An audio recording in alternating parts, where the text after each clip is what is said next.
Welcome to Backpacker Radio, presented by The Trek. Today is December 25th. I can't think of, are there any good holidays today?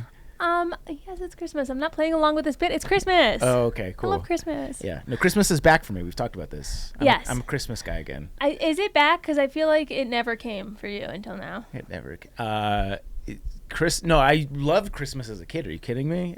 It was like I couldn't sleep the night before Christmas because I was so excited for presents. It's the post-college years, the adult years is just like, this is a kid's holiday. And now that I have kids, I'm back, baby. It's not a kid's holiday. Okay. It's an everyone holiday. Yeah. Yes, it's Christmas. We love Christmas. Big fans. Yeah. I'm your co-host, Zach Badger Davis. And sitting to my right is... I am Juliana Chauncey, a.k.a. Chaunce. I'm turning you up, Chaunce. Couple reminders before we get to today's interview. First is we are on YouTube. You guys should be watching podcasts because that's how everyone watches or consumes podcasts, right? Yeah, I mean, you get a lot of stuff that you don't get through your ears alone. For example, in the last episode, we had this is upsetting to me. A PCT FKT-er on, and Nick Fowler. They've heard. His feet were still in the foot peel phase, the post-trail foot peel. Mm-hmm. And we got his raw, nude foot up on the table, and I peeled a piece of skin that was pretty sizable off of the bottom of his foot and put it on Zach's laptop for him. And you just don't get that from ears alone. Yeah. You're lucky that you're not on thin ice because that would have demolished said thin ice.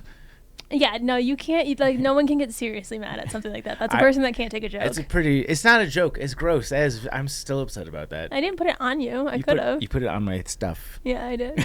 And I don't regret it. But yeah, today we've got a tasty holiday spread on the table, so it'll really just set the mood if you're trying to, enjoy a podcast as you should. Also, if you want to support the show in additional capacity, we would love your Patreon support. We do a Patreon-specific episode the first Wednesday of every month. January's episode is going to be a special one. Have we decided what it's going to be? I thought it was us wallpapering. I didn't I talk you out of that because I think it'll be tough to be on the mics while doing that. Oh yeah. But we're gonna do an extra special thing for our Patreon people. So there's a bonus Patreon Patreon. Of us wallpapering. Yeah. Yeah. But you get to watch us do house projects in the studio. Yeah, it's like the watching paint dry thing. Yeah. But it's gonna be watching wallpaper dry plus us. But January's Patreon is going to be a very team-centric thing. We'll have Rachel and Mara here in studio, which happens once per year. It's our Palooza. I did think of some things for it. I have a list, but I'm like worried about if I say it, then they'll hear it before time. Do any of them rhyme with pooey? No, they rhyme with schmad schmibs. Mad Libs. That's fun. That's a good time. Okay. But like about us, and then we leave certain things blank, and then they fill in things, and then we get mad at them. I'm all about it. So you can expect a Schmad Schmibs Patreon episode for January's. And last but not least, I don't know if we've shouted this out in a minute, but if there's somebody that you guys want to hear on the podcast, a lot of our best guests come from your suggestions. So head on over to backpackerradio.com. There is a link to submit a guest. It can be yourself. Most of the best guest submissions are not that avenue because humility is pretty cool in this day and age, but sometimes it is people that submit themselves and they get on the show. That's happened before and they've turned into good episodes. So all avenues are good avenues. Just let us know who you'd like to hear on the podcast, and there's a way to do so via backpackerradio.com. No more beating around the bush. This is someone I've known for a long time in the backpacking community. It's been a long time coming to get her on the show. Liz Snorkel Thomas is a professional hiker, adventure conversationalist, and an outdoor writer who's broke the woman's self-supported... Chauncey, you gotta move your It was cursor. Conservationist, not conversationalist. Conservationist. There we go. I was thinking a conversationalist is like a weird title. We're doing a podcast, so she's going to be a conversationalist tonight. We all are. Yeah. You put your cursor and it was blocking me. It said Juliana Chauncey over the sentence. Oh, this is my fault. Now it is. Okay. Who broke the woman's self-supported speed record on the 2,181-mile Appalachian Trail. I recognize that mileage. Considered... Chauncey, doing it again. My hands are in my lap. Oh, well, it keeps blocking my lines. My hands are in my lap. I don't know what you want from me. Considered among the most experienced hikers in the U.S., she's known for backpacking light, fast, and solo. Liz has hiked more than 20,000 miles on more than 25 long trails, including completing the Triple Crown and first known traverses of the Chinook Trail and the Columbia River Gorge and Wasatch Range in Utah. She's the co-founder and editor-in-chief at Treeline Review. Snorkel, thank you so much for joining us here on Backpacker Radio. Thanks so much for having me on the podcast. Okay, so lots of directions to go here. Tons of things to talk about. Obviously, this will be a fun interview. But the thing that I want to talk about is we found that a lot of the people that we interview on this podcast who are in your realm of like uber accomplished thru hikers tend to be like whatever about gear. Like we just had Dirtmonger on recently, and he could hardly recite the gear that he used. I know you're on the other end of the spectrum. You're very gear centric. So I'd like to know what your go-to big three is.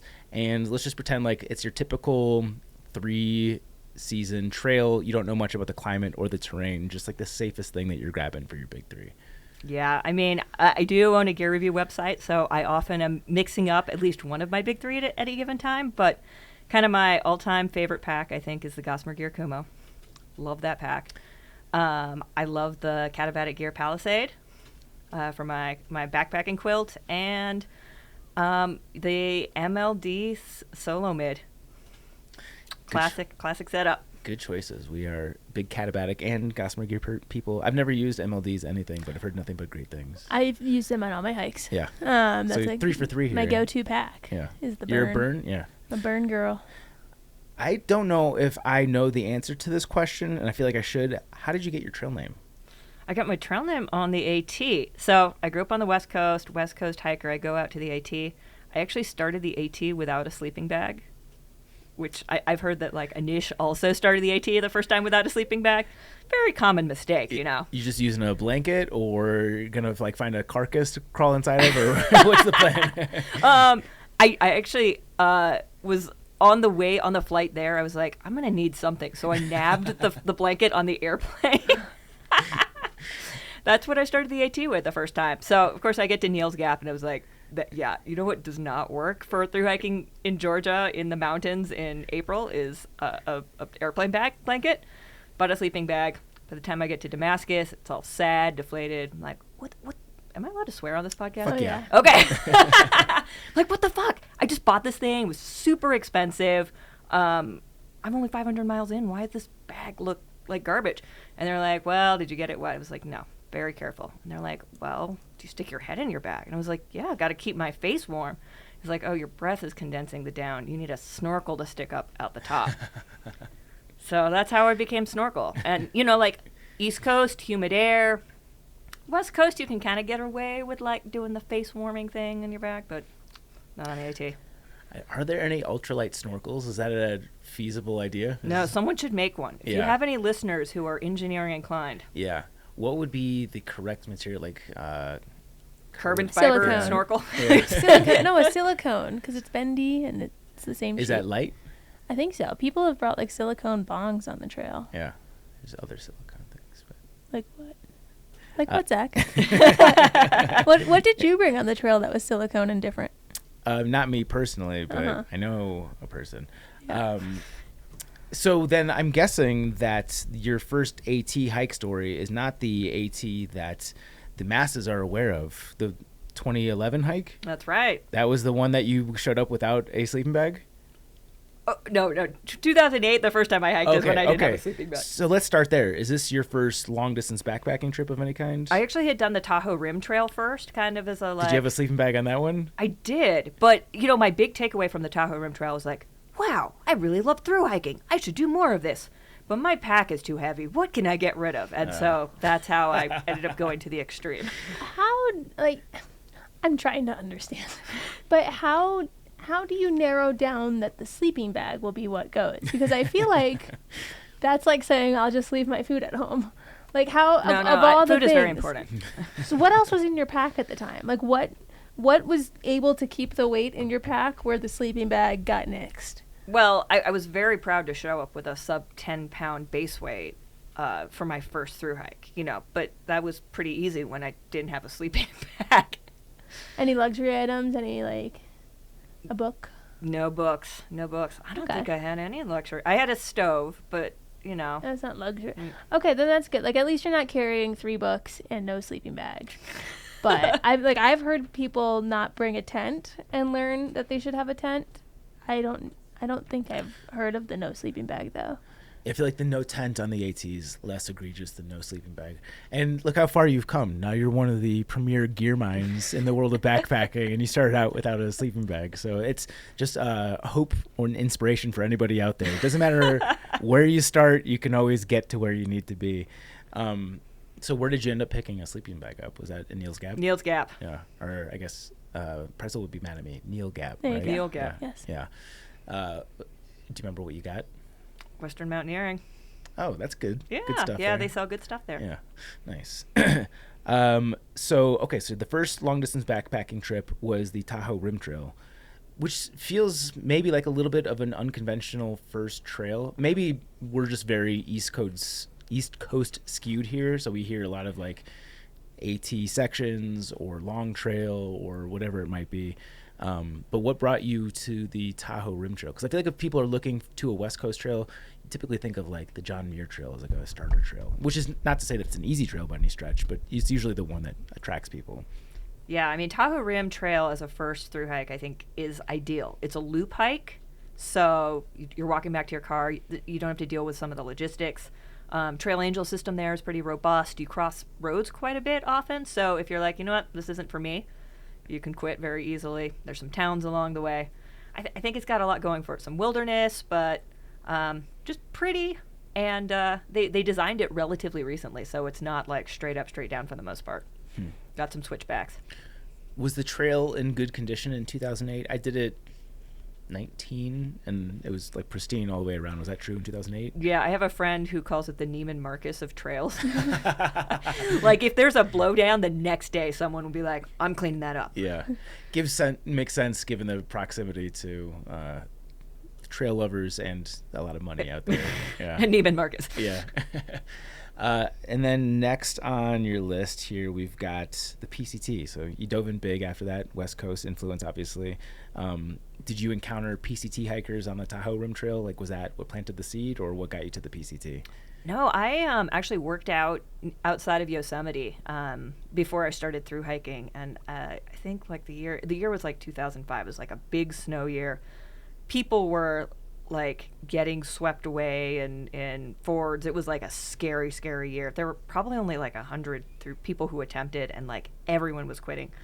And I was hanging out in Tuolumne Meadows as like a day hiker, feeling super proud about like, oh, I did 10 miles today. This is great. And these like super scraggly guys come in and like they just look beat. And I was like, hey, what's going on? And they're like, oh, we're hiking the PCT. I think we're gonna quit. And it was like, I want to do that. That sounds awesome. Tell me all about it. Like, it's really scary, and I don't think we can keep doing it. I was like, yeah, tell me more. So that was you were kind of not my scared intro. away by people quitting this massive endeavor. No, it sounded exciting to me. Yeah. You say you were working at Yosemite? Yeah, I was working at a field station outside of Yosemite. What were you doing? I was doing conservation-related research, actually. Okay. Conversations. Conversationalist. Let's start there. What's your educational background? Yeah,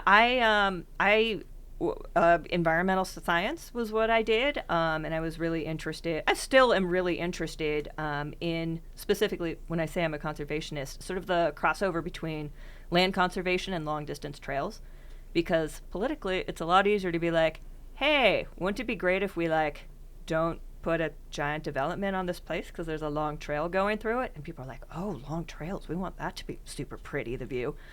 Versus just being like, hey, here's a really pretty place. And they're like, screw it, let's put a condo on it. Mm-hmm.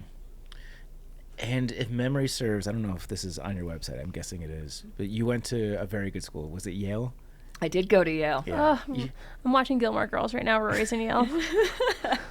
I know a lot about Yale. Ask some Yale questions. You might know more about Yale than I do. Have you touched the toe?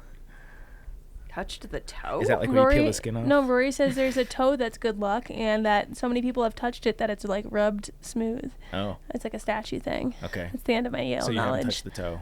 No, I haven't touched the toe. I hope they didn't lie about that. TV would never do. Gilmore Girls wouldn't lie to me. I wonder if it's... Now I'm thinking of potential toes. It was like some guy named Woosley or something. Oh yeah, that is like a name of a guy who's a big deal there. Yeah. Oh my God, I know so much stuff. How is it going to an Ivy League school? Is it like everything you think it is as someone who has not gone to an Ivy League school? Like, So as fancy? I went to the forestry environmental science school, which is kind of like the hippie school. Everyone wore chacos, and I had dreadlocks when I went there, and wore hippie pants all day. So I would say my experience maybe is not the typical Ivy League experience. Okay. What kind of classes, what kind of things were you studying that like were the most exciting? Yeah, I mean, well, for me, like the conservation stuff was really exciting, and I still think it's super exciting looking at these sort of large scale conservation projects. But like that's kind of nerdy. But No, please. Yeah. I just this year, not just, but I read Silent Spring Revolution, which was like the take on like everything that came after Rachel Carson wrote Silent Spring, and it was fascinating. So if there's like super interesting stuff about it, definitely tell us. Like if there was something that caught your eye or ear and got you into like then going to Yosemite and doing all the stuff related to the trails. Yeah, I actually did that stuff before I went to Yale because the project I worked on, the research that I worked on while I was at Yale was hiking the PCT. Oh, that's nice. Yeah. So so you were getting college credit to hike the PCT? Yeah, essentially, yeah. I got a grant to go hike the PCT. That's not too bad. And yeah, I talked to different people along the way and the towns and some land managers to kind of figure out what's the relationship between hikers specifically and conservation initiatives. And, like, it's no surprise, like, when hikers are hiker trashy in town, like, townspeople are like, I don't like the trail being here, and are less supportive of conservation efforts than, like, if they're like, oh, man, we make a lot of money and people are respectful. This is awesome. So that was kind of like, like a 50-page paper in 2 sentences. What were, like, the mind-blowing parts of it? Like, what did you not expect to learn from it that you did?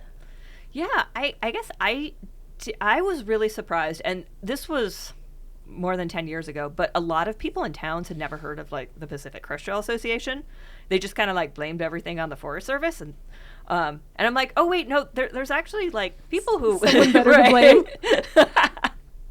Direct your hate mail here. What was the process for getting a grant and college credit from the university? Like, is this something that was already carved out, or do you have to go and pitch and invent a whole new thing? Oh yeah, I had to pitch, and really, this grant was specifically for looking at large scale, like hundreds of miles of conservation, and so this idea being like, hey, people really want to conserve areas around towns or around trails, and maybe are less excited about just like random parks, cool places. They were like, oh, that's a really interesting way of thinking about conservation that we haven't thought about before. Sure, let's see how this goes.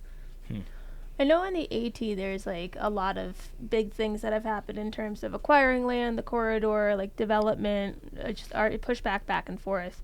What have been the big things on the PCT that like are stand out in terms of just the PCT version of those problems, acquiring a corridor, stopping development, like what's going on over there? Yeah, the PCT learned a lot from the AT, come in a little bit later in the game. The AT had sort of some conservation disasters where people like, I don't know if you all remember, like in Pennsylvania, the Cumberland Valley, where it's like 13 miles, no shelter, you can't camp there, and it's like the corridor is super narrow. So that was kind of like, that was like an eminent domain, like in the 70s, I want to say. And so the locals are still like, maybe they're better about it now, but at the time there was a lot of sort of conflict between the AT and people who live there. The PCT has a lot more advantages, more public land. Some of the cool things happening on the PCT is there's a lot of timberland that's privately held, but is now like getting transferred over to the Forest Service. So that whole area is like maybe not going to be logged or, like ultimately will be protected, which is really, really cool. Huh. Our guy Andy Downs recently had a win on the ATC. They protected the view shed from McAfee Knob. I saw that. Yeah. Yeah, So, that was cool. yeah. That'll probably be a future Trek propaganda, but we were on the subject. So what were the requirements for the research project that you were doing on the PCT? Like, did you have to talk to a certain number of people, or like what was the ask of you? Yeah, I mean, there was no particular ask. It was like I put together what I envisioned the project being. And actually, a lot of it was research that I did after talking to people on other trails. For example, there's like a mountain bike trail in Vermont that is super on top of this. And in many cases, mountain bike trails have to be because it's a little more like intensive on the land. Yeah, it was super interesting. Do you have advice to somebody that wants to follow in your tracks? Because that's the dream, right? To go to school, to have them pay for your hike, to get college credit for it. Like you're checking all the boxes there. What was your process going into getting this fulfilled? Yeah, I mean, I think, yeah, do I have advice about it? I mean, I think it was the sort of things is if you have a really good idea, even if it seems out of the box, if you're able to support it with work that's a little bit different, but is like, people are like, oh, that's legit science or whatever. Like, you can really get away with like being creative in that way. And I bet that sort of thing is a good predictor of somebody who's going to be an entrepreneur, because it's very easy to just show up at college and just take all the things to check the box to get your degree. But like, that's a really good opportunity when you're young and like you are curious about something to go and carve out your own path and like there's probably things that you learned in that process that I feel like would have paid dividends in what you're doing today with Treeline Review. Is that a stretch? Yeah, I think a lot of it is just like, like diving into the deep end, like honestly, probably like getting together with friends, drinking, coming up with really out there ideas, and then in the morning waking up being like, that was actually kind of cool. I wonder if I can make this work. Did I send an email requesting a grant last night? Yeah, the version of a drunk text. Cool. Well, typically we do the chronology of someone's backpacking experience, and we'll get to that. But there's some things that you've talked about throughout your career, I know you feel strongly about, written about, and I want to dive into that. Specifically, I think this will be something that resonates with a lot of our listeners, is you wrote a piece titled How to Backpack and Keep Your Desk Job. How do you do that? Yeah. I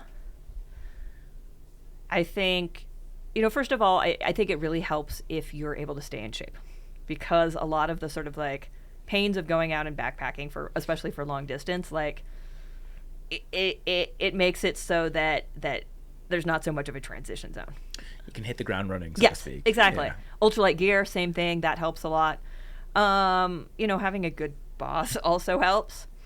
I would say a lot of times what I've seen from sort of these serial thru hikers who have more desk job types is they are really good at their jobs to the point where when they're like, hey, I'm going to go hike, their boss is like, all right, we're really going to miss you. This is too bad. And then when they get back from the trail, they're like, we haven't found someone who's as good as you. You want to come back? Like, that happens a shockingly high amount of the time. Mm-hmm. Yeah, we just had Dirt Monger on, not to bring him up again, but like, it sounds like he fits that mold perfectly. Like, he's been working. Be reliable. Yeah. Yeah, exactly. Chance is that person. She's not appreciated enough. Oh, should we not be talking about this? I'm appreciated so much. Sorry,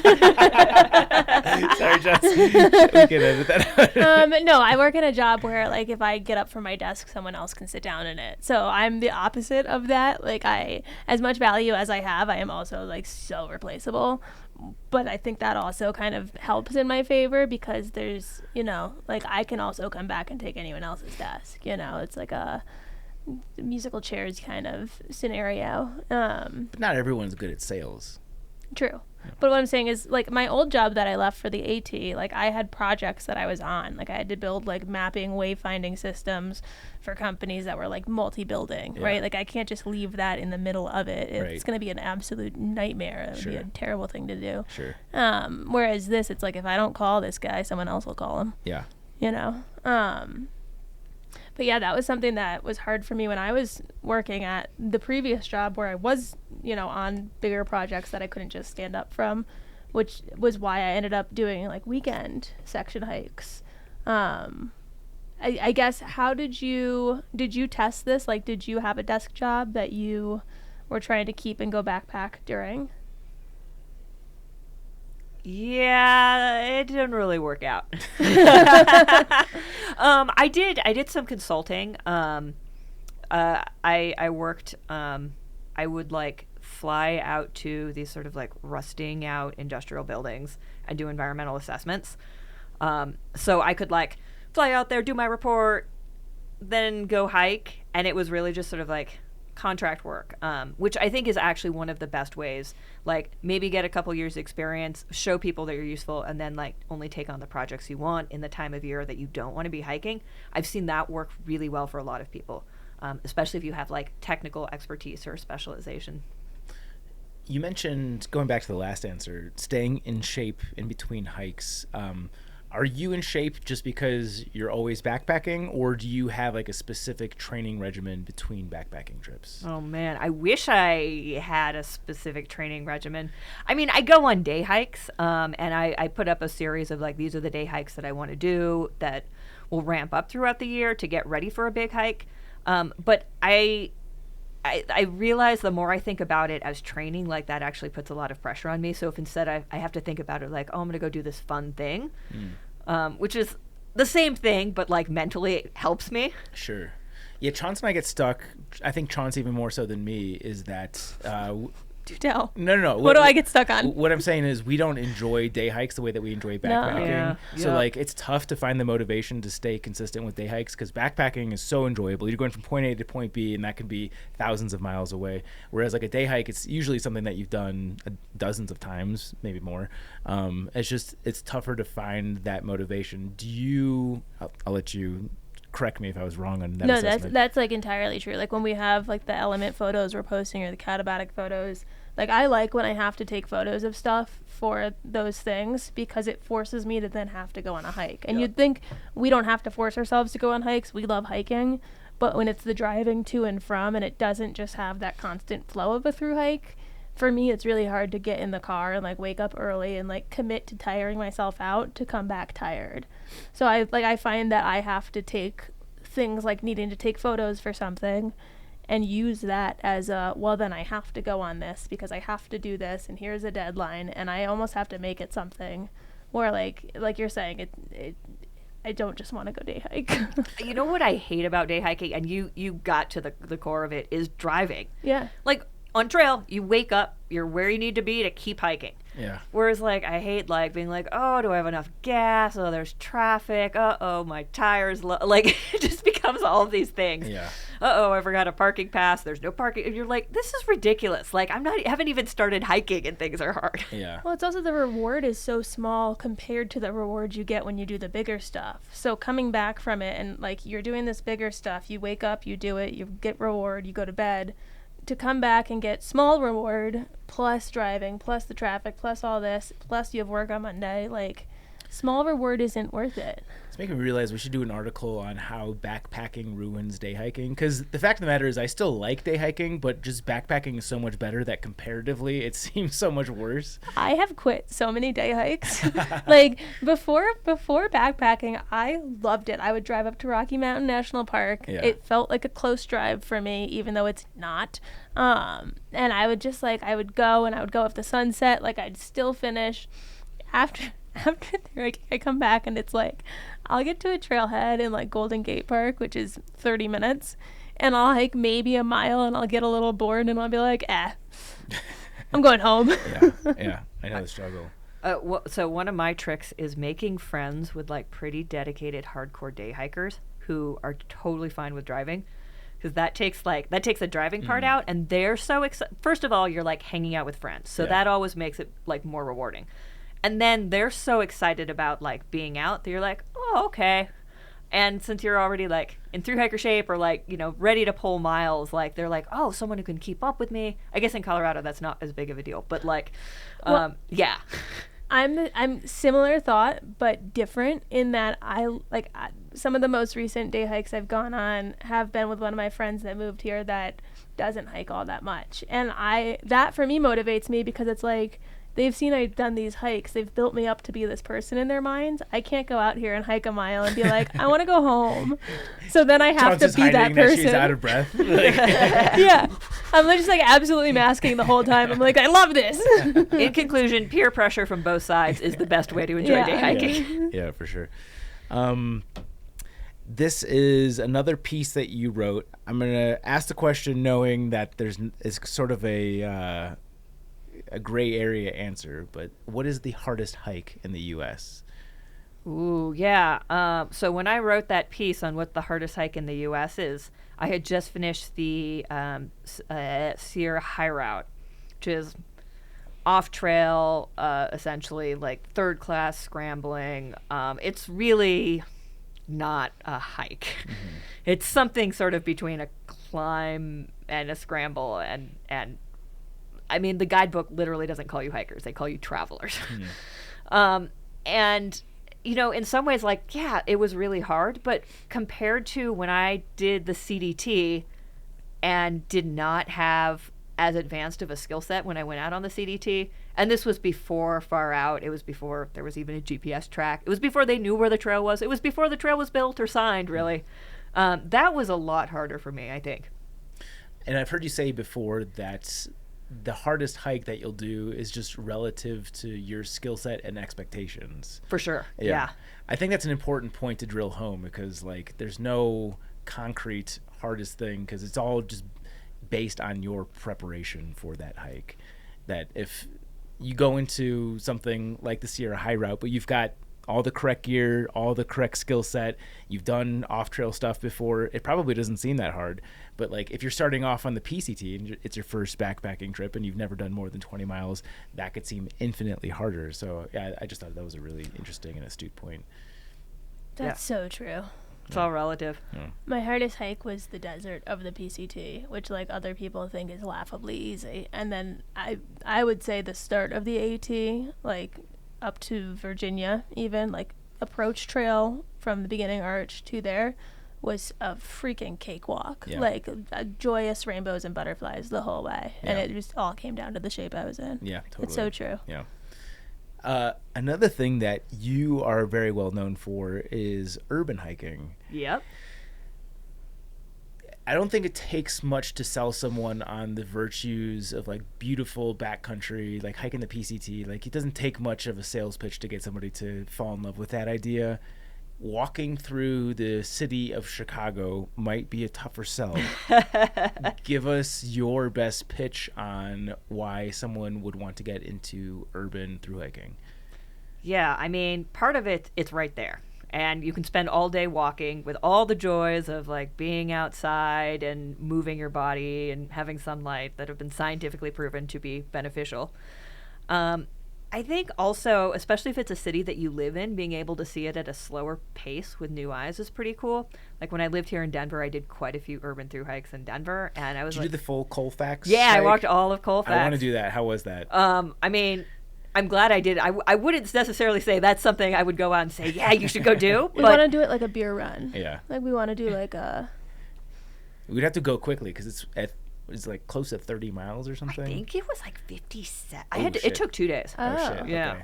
Okay, so we'll have to camp on Colfax. It essentially ends in Kansas.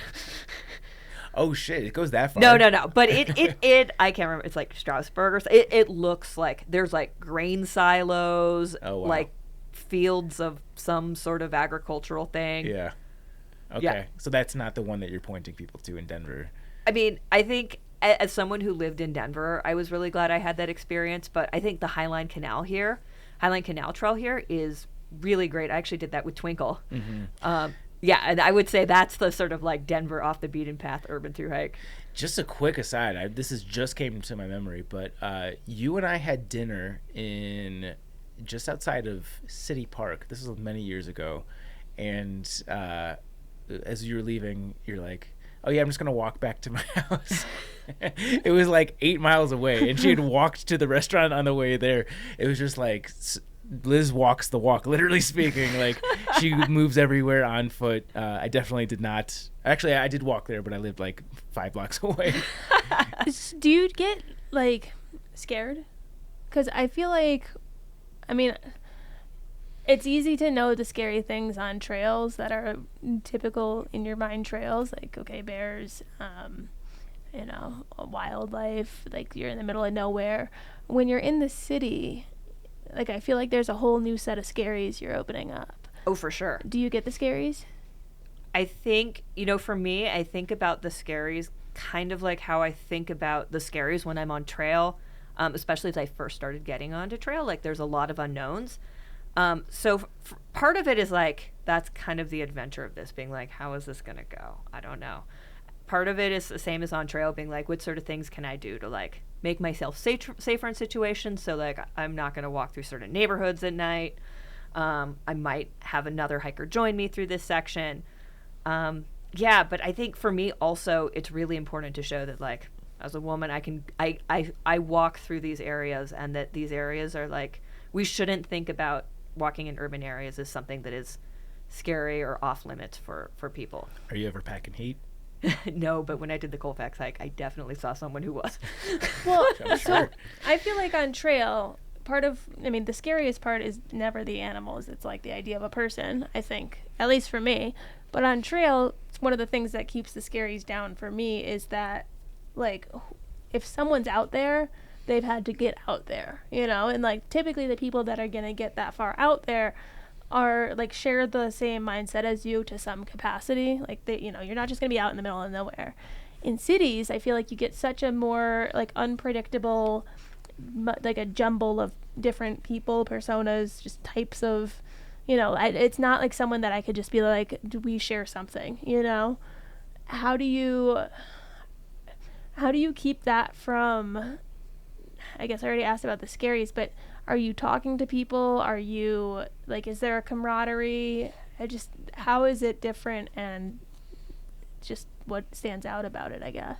Yeah, I definitely talk to people. And I think, when it comes to the scaries, like, some of these neighborhoods that maybe feel a little bit less comfortable for me to walk through, this is the reality for the people who live here. So, it really gives me sort of like an appreciation of like what we as a society and as a community need to think about when we think about what a city means, and that there are places within walking distance where certain people in certain neighborhoods may not feel as safe as other people in other neighborhoods, and what can we as a city do to make everyone feel comfortable wherever they live. Have you thought about running for office? That sounds like a really good platform, honestly. I'll walk to the Capitol. What about camping? Because like daytime, I think in my mind I'll be good walking through a city. I could do that. Nighttime, when it comes time to pitch a tent, I think that's where the no way flag goes up in my mind. Are you camping in cities, or are you getting a motel? Are you doing just like going out for the day hike, coming back? Like, how does the logistics of the sleep stuff work? Yeah, I've been very fortunate that in the cities that I've hiked in, I've known people. So in some ways, it's like I'm setting up my routes based on where people I know live throughout the city. When I did the San Francisco Urban ThruHike, I was staying with people that I'd known from all facets of my life, all the way from like friends I'd made like a year ago to like someone I went to elementary school with who I hadn't talked to since elementary school, who just saw like on social media that I was doing this and was like, I live here, you want to crash? Yeah. How do they take when you're like, oh yeah, I'm doing this extended long walk through the city just because I like to stretch my legs a bit? Like, what's their response to that? Yeah, I mean, they definitely thought it was weird, but they also thought it was cool because I had presented as like, hey, I'm doing this thing. Yeah. And, I think to some extent, especially people who live in like pretty beautiful or cool cities, they love the idea that someone wants to see all the little quirks and different neighborhoods of their city. Totally. And I can definitely resonate with what you're saying about like you 100% learn a city so much better seeing it on foot, because even if you live in a city, typically you're taking the same busy roads over and over and again, and you're not seeing those little nooks, whereas I feel like you're probably aiming for the side streets when you're walking just because you get to experience more. Let's back up a bit. First, can you give us an overview of the urban hikes that you've done? And also, can you give us sort of like a range on the mileage of these hikes? Yeah, so the first one that I did was called the Urban 300. It's in Los Angeles. And that particular goal was to go to all of the public stairways in Los Angeles. Is there like a Google map layer for that? How do you find that? There is kind of a Google map, but there's a stair walking, like an urban hiking stair walking like community in LA. Is this like the parkour community that people are doing like backflips and stuff? A lot of it's like older adults. Some of it is people who are training. So one of the people who's really instrumental in it was training for the JMT and was like, I don't want to have to drive to the mountains. What can I do here that has similar elevation gain?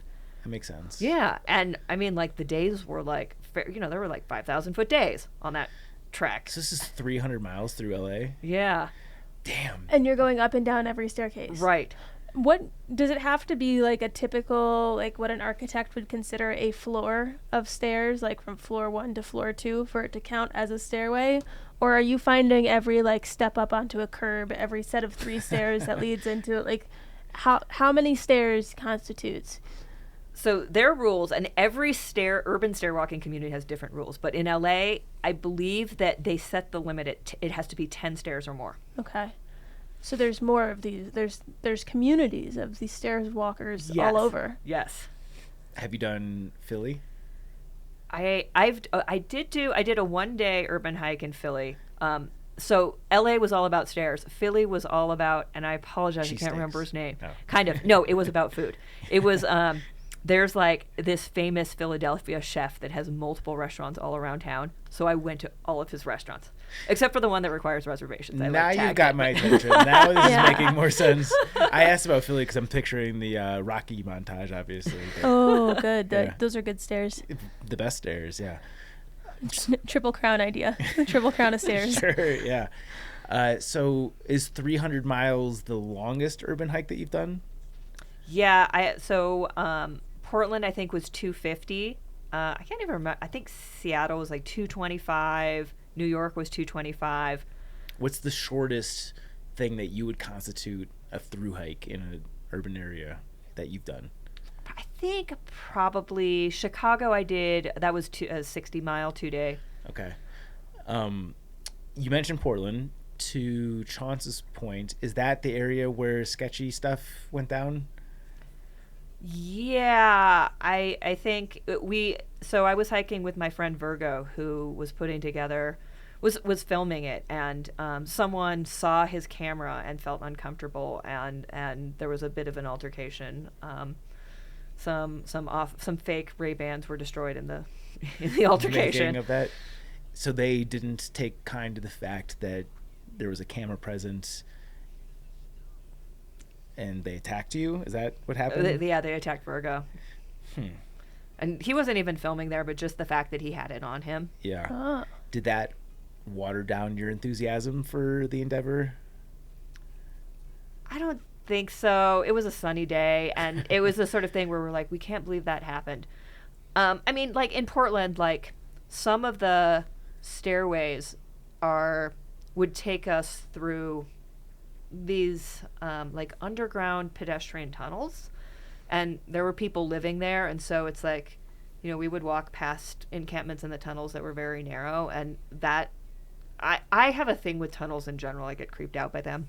That felt uncomfortable, but people are living their lives down there. Mm-hmm. Could you redesign your hike so you don't do tunnels? I feel like you're in control of the routes, right? Yeah, I mean, the thing about a route, and especially in an urban area that I haven't been to, is it's a little bit of the Wild West when a route comes. Like, you don't know if things are going to go.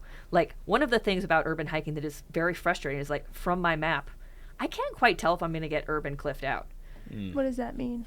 It means this road looks like it's going to go, and then it actually continues, like, there's a highway or something blocking it, and it actually continues, like, hundreds of feet below where, like, on the map it'll look like it connects, but it doesn't connect. It's not actually pedestrian travelable. Right. Yeah. Or car travelable. It's just like the road ends and maybe has the same name, but there's like 100 feet of altitude change between 2 points. Are you getting stopped by the cops in any... Well, okay, damn, I've got another one, but I'm going to ask this one first. Are you getting stopped by the cops on any of these urban hikes and then being like, well, what's up? Are you good? Because I feel like if I were to go off of a road into like one of those embankments, like next to a highway where you kind of see the trash build up and then go past it looking for another way to the road, I think a cop would stop me and ask what I'm doing. Right? Or wrong? I don't think anyone has ever been like, what are you doing?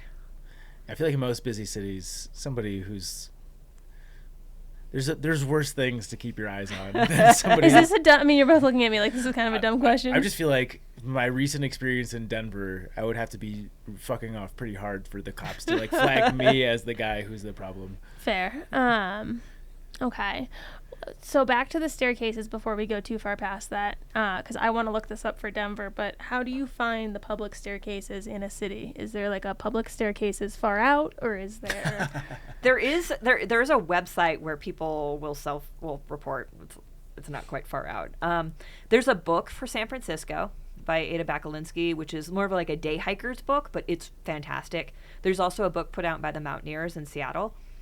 And I believe there's also a Portland book, although there's not as many stairways in Portland. So I crowdsourced that, and I was like, hey, where should I go in Portland? And like, I had hundreds of like points that I had to connect because people were like, oh, this random mural wherever is cool. And I'm like, okay, someone suggested it, so I have to walk there. How much of your routes are based on staircases? I guess walk us through your thought process. Let me even back up further from there. How much of this is you designing the route yourself versus are there pre-established urban routes, or is this just something that you're inventing with every city that you go to? I'm pretty much inventing it with every city I go to. So then what is the inspiration for the route? Is it usually staircase based? You mentioned Philadelphia, there was food. Like how do you decide what is the theme that's going to pull you in one direction versus the other? It started with the stairways, just because that was a very easy transition for me from through hiking, because it's like, okay, this is physically difficult. I mean, as we were talking about before the show, like I've done quite a few brew-throughs now where the theme is the brewery and going to all of them. So, I mean, that's kind of the thing I love about urban hiking is like, you can make it whatever you want. I did it was a day hike, but I did a taco urban hike. Like, you can just kind of choose what you like and go walk to it. Idea. This sounds like a Patreon episode that we'll do, like a golden brew through. Yeah. Yes. It doesn't have to be very long. They usually are, and they end poorly, but it sounds like a really good time. This could be our activity we do with Mara and Rachel. And because it's work related, I can do it. Yeah. Yeah. Okay, nice. Okay, so what has been your top urban hiking experience? If you could go back and re-hike any of the urban hikes that you've done, and maybe you have you done any of them multiple times? I've never done them exactly the same way multiple times. I've done a few in Denver, but I mean, that's the thing about a city is you can go back and like it'd be silly to do the exact same route twice, right? Yeah. But I guess if I don't know, is this just asking what's your favorite city to be in, or if like maybe you just drew up a really sick route that like somebody else should follow the tracks that hand of. gesture. So you got to watch on YouTube. Only the YouTubers acting get to hip. Yeah, I mean, I really enjoyed Seattle quite a bit. I thought that had a lot of really interesting stairways and neighborhoods. Do you share the maps of your routes? Yeah, I will. I'll usually be like, oh, stayed at a friend's house. It's somewhere in this area. Mm-hmm. Just ask for Steve, knock on the door 3 times, but say that Snorkel sent you. The thing about like that Seattle hike is I had this list from their parks department of where the stairways were, but they didn't actually know if it was accurate. Like some of them had crumbled, some of them had been like taken over by the vegetation, and this happens pretty often with the stairways. Like whoever the neighbors are will like put up no trespassing signs, and then you're like, do I do it? Do I not do it? Actually, that's one time when I had a bit of a altercation with, well, the cops didn't get called, but I had the cops threaten to be called on me for like some stairways that were like had a no trespassing sign that shouldn't have. But that was a good question. Yeah. Okay. Yeah. No, it is. I mean, like that's the thing is you never know. Like in a city, you're like, oh, everything's going to be really clear, as opposed to like a route where you're like, am I going to get cliffed out? But yeah, you can get cliffed out in a city. What about like things that you don't worry as much about when you're in the woods, such as when you have to go poop? Are you having any man. public poos, or are you finding like an indoor flush toilet anytime? I, knock on wood, have not had to public poo yet on an urban hike. I have had some close calls. I have had to like be like in a super residential area, and I'm like, oh no, the closest like public looking restaurant that might let me poop is like a mile away. Would you bury it if you, like, let's say it was an emergency and you had to take a shit on one of these public hikes? Are you gonna like go to the shoulder of the highway and bury it in the hard like rock dirt, or are you bringing a doggy bag? I actually haven't brought a doggy bag on an urban hike. Maybe I should. It's not a bad idea. It's It's a responsible way to do I'd it. say Yeah. so. So for at Treeline Review, I put together an April Fool's Day story that actually, because I have a gear-centered mind, ended up not being an April Fool's Day story. That was a very elaborate review of different wag bags, human waste bags. And one of the wag bags that I reviewed is like this sort of like skirt thing that you wear that like you poop in the skirt while you're standing up. It's meant And it to just be drops anywhere. yeah, it just drops, but like you're fully covered. So that actually might be what I would try to do. Does it Wait a have- second. I just before we move on, I need to acknowledge the fact that we're not the only people that have April Fools their way into a poop Oh themed yeah, great idea. April Fool's jokes are not good. I'm talking about pooping in the woods. I know, submit a story, but like they didn't. It wasn't a joke. It didn't end up saying a joke. That's what I'm saying. This is where all the best ideas come from, Yes. especially the best poop related ideas. And I'm going to be very cautious about what I post next April Fools. But so this skirt bag, so I'm thinking like you have a trash bag that is connected at your ankles that you're just like loosely shitting in, and it's getting on like your thighs and like your legs as it's dropping to the bottom of the bag. How is this skirt going on you where you're not shitting on yourself, It's kind of like suspended a little bit. but your so legs the poop are in doesn't it? have to go as far. Yeah, your legs are. It's like wraps around. It's got a wrap around. So you're not obviously walking while you poop. No. You're squatting. Yeah. Can you? We're not Walk dogs. while Can you walk and poop at the same time? This is a George Carlin joke that turned into a CKY skit, which was like the predecessor to Jackass. And the answer is you can run it at full speed. And No. Yeah. What? Yeah. There's to my homeboys who've seen this like VHS video that have been passed around. Is this with the addition of laxatives, or is this just Yeah, like a natural it was laxative. poo? No, it was laxative induced for sure. I don't know if that counts. You have to have control of the muscles. I don't know, but it's a funny video. Okay. I think it's probably really hard. We've been so enculturated to like, poop in only specified areas. I think it would be very hard to train your mind to be like, all right, I'm running. I'm going to poop at the same time. Let's do this. Well, I you think have you to be need o- laxatives to make You it have to be happen. okay with pooping on yourself, because if you're not, then you're doing the waddle, and then I think that makes it harder. You got to just walk normal. You're And definitely fighting instincts for sure. So this is actually because of the Cutwater. Hopefully one day you will sponsor this podcast. Yeah. Thank you. This is a great segue for on my ATFKT. I was up in Maine. It was very wet and cold, and I was up on one of the bulbs, and I was so cold to the point where I'm like, I think I'm kind of nearing hypothermia. I need to start making some decisions. And I remembered what my buddy Gantz on the PCT had said. He got so cold in the sear, his feet were numb.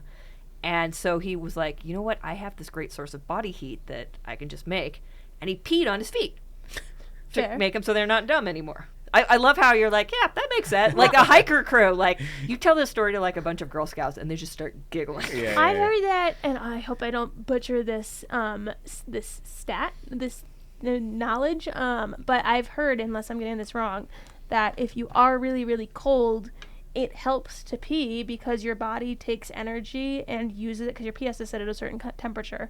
So your body takes energy that would go to keeping you hot, and it diverts it to keeping your pee to this certain temperature. And so if you pee out your pee, then it doesn't sit there in you anymore, and your body doesn't have to use that energy to keep it warm. So it Yeah. can keep the rest of you warm. There's a scientific term for that, which I have forgotten. But yeah, that's totally true. And then if you take that warm water that in the form of pee and put it on your frozen feet, that's kind of like functions like a hot water bottle up against your foot, so it can help with the numbness. Oh, So- see, that's such a smart idea. On the AT, I was like, my feet are cold, my legs are cold. I'm just gonna pee in my leggings onto myself Uh-oh. to warm up both my legs and my feet. And it was really hard to be like, okay, not taking anything off, just peeing on myself. Let's go. Even though I was freezing cold, I had to pee anyway. I knew it would help. It just was like, it was really hard. Yeah. Did your leggings not like then get that cold wet? Like how if something's wet? Yeah, I feel like it's And one it of those doesn't like, dry. They were backfiring already things. soaked. They were Oh. already Oh, soaked, okay. yeah, because it was raining. Yeah, because that seems like one of those things where like you're warm for a second and then No, you're just they wet. they were cold wet already, so Got I was it. like, okay, they're going to be warm wet now. That's what they tell people when you're wearing wetsuits, right? Like when you're cold to just pee yourself because it warms you up. That was kind of what I was thinking. Yeah. Yeah. So it worked. Yeah, it worked. Yeah. I guess if you're already wet already and you don't, like on a through hike, you already smell like piss. Right, Even if exactly. you haven't pissed yourself. Why not?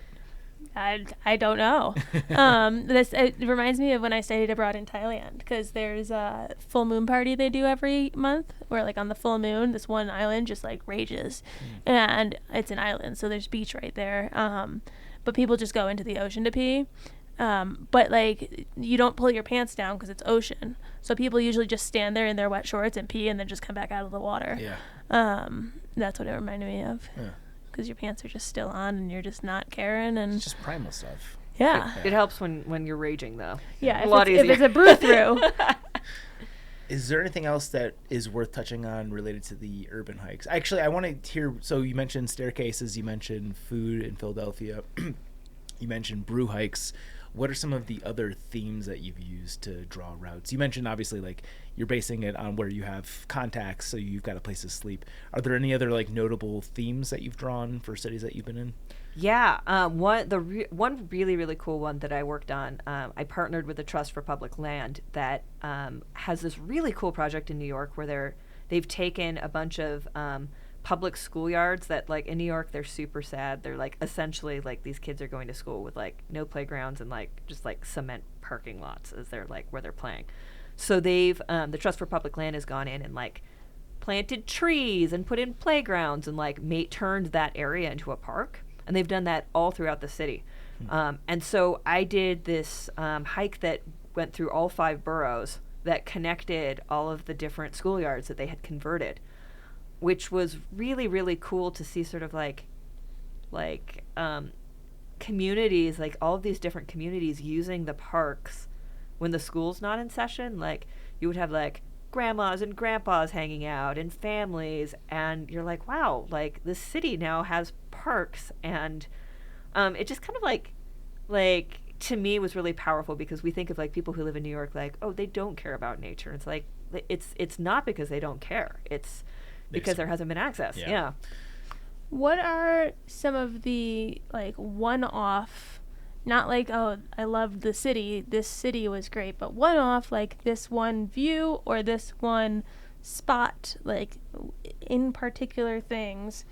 What are one or several of the like big standout, took you by surprise, that's really cool things you've seen on these urban hikes?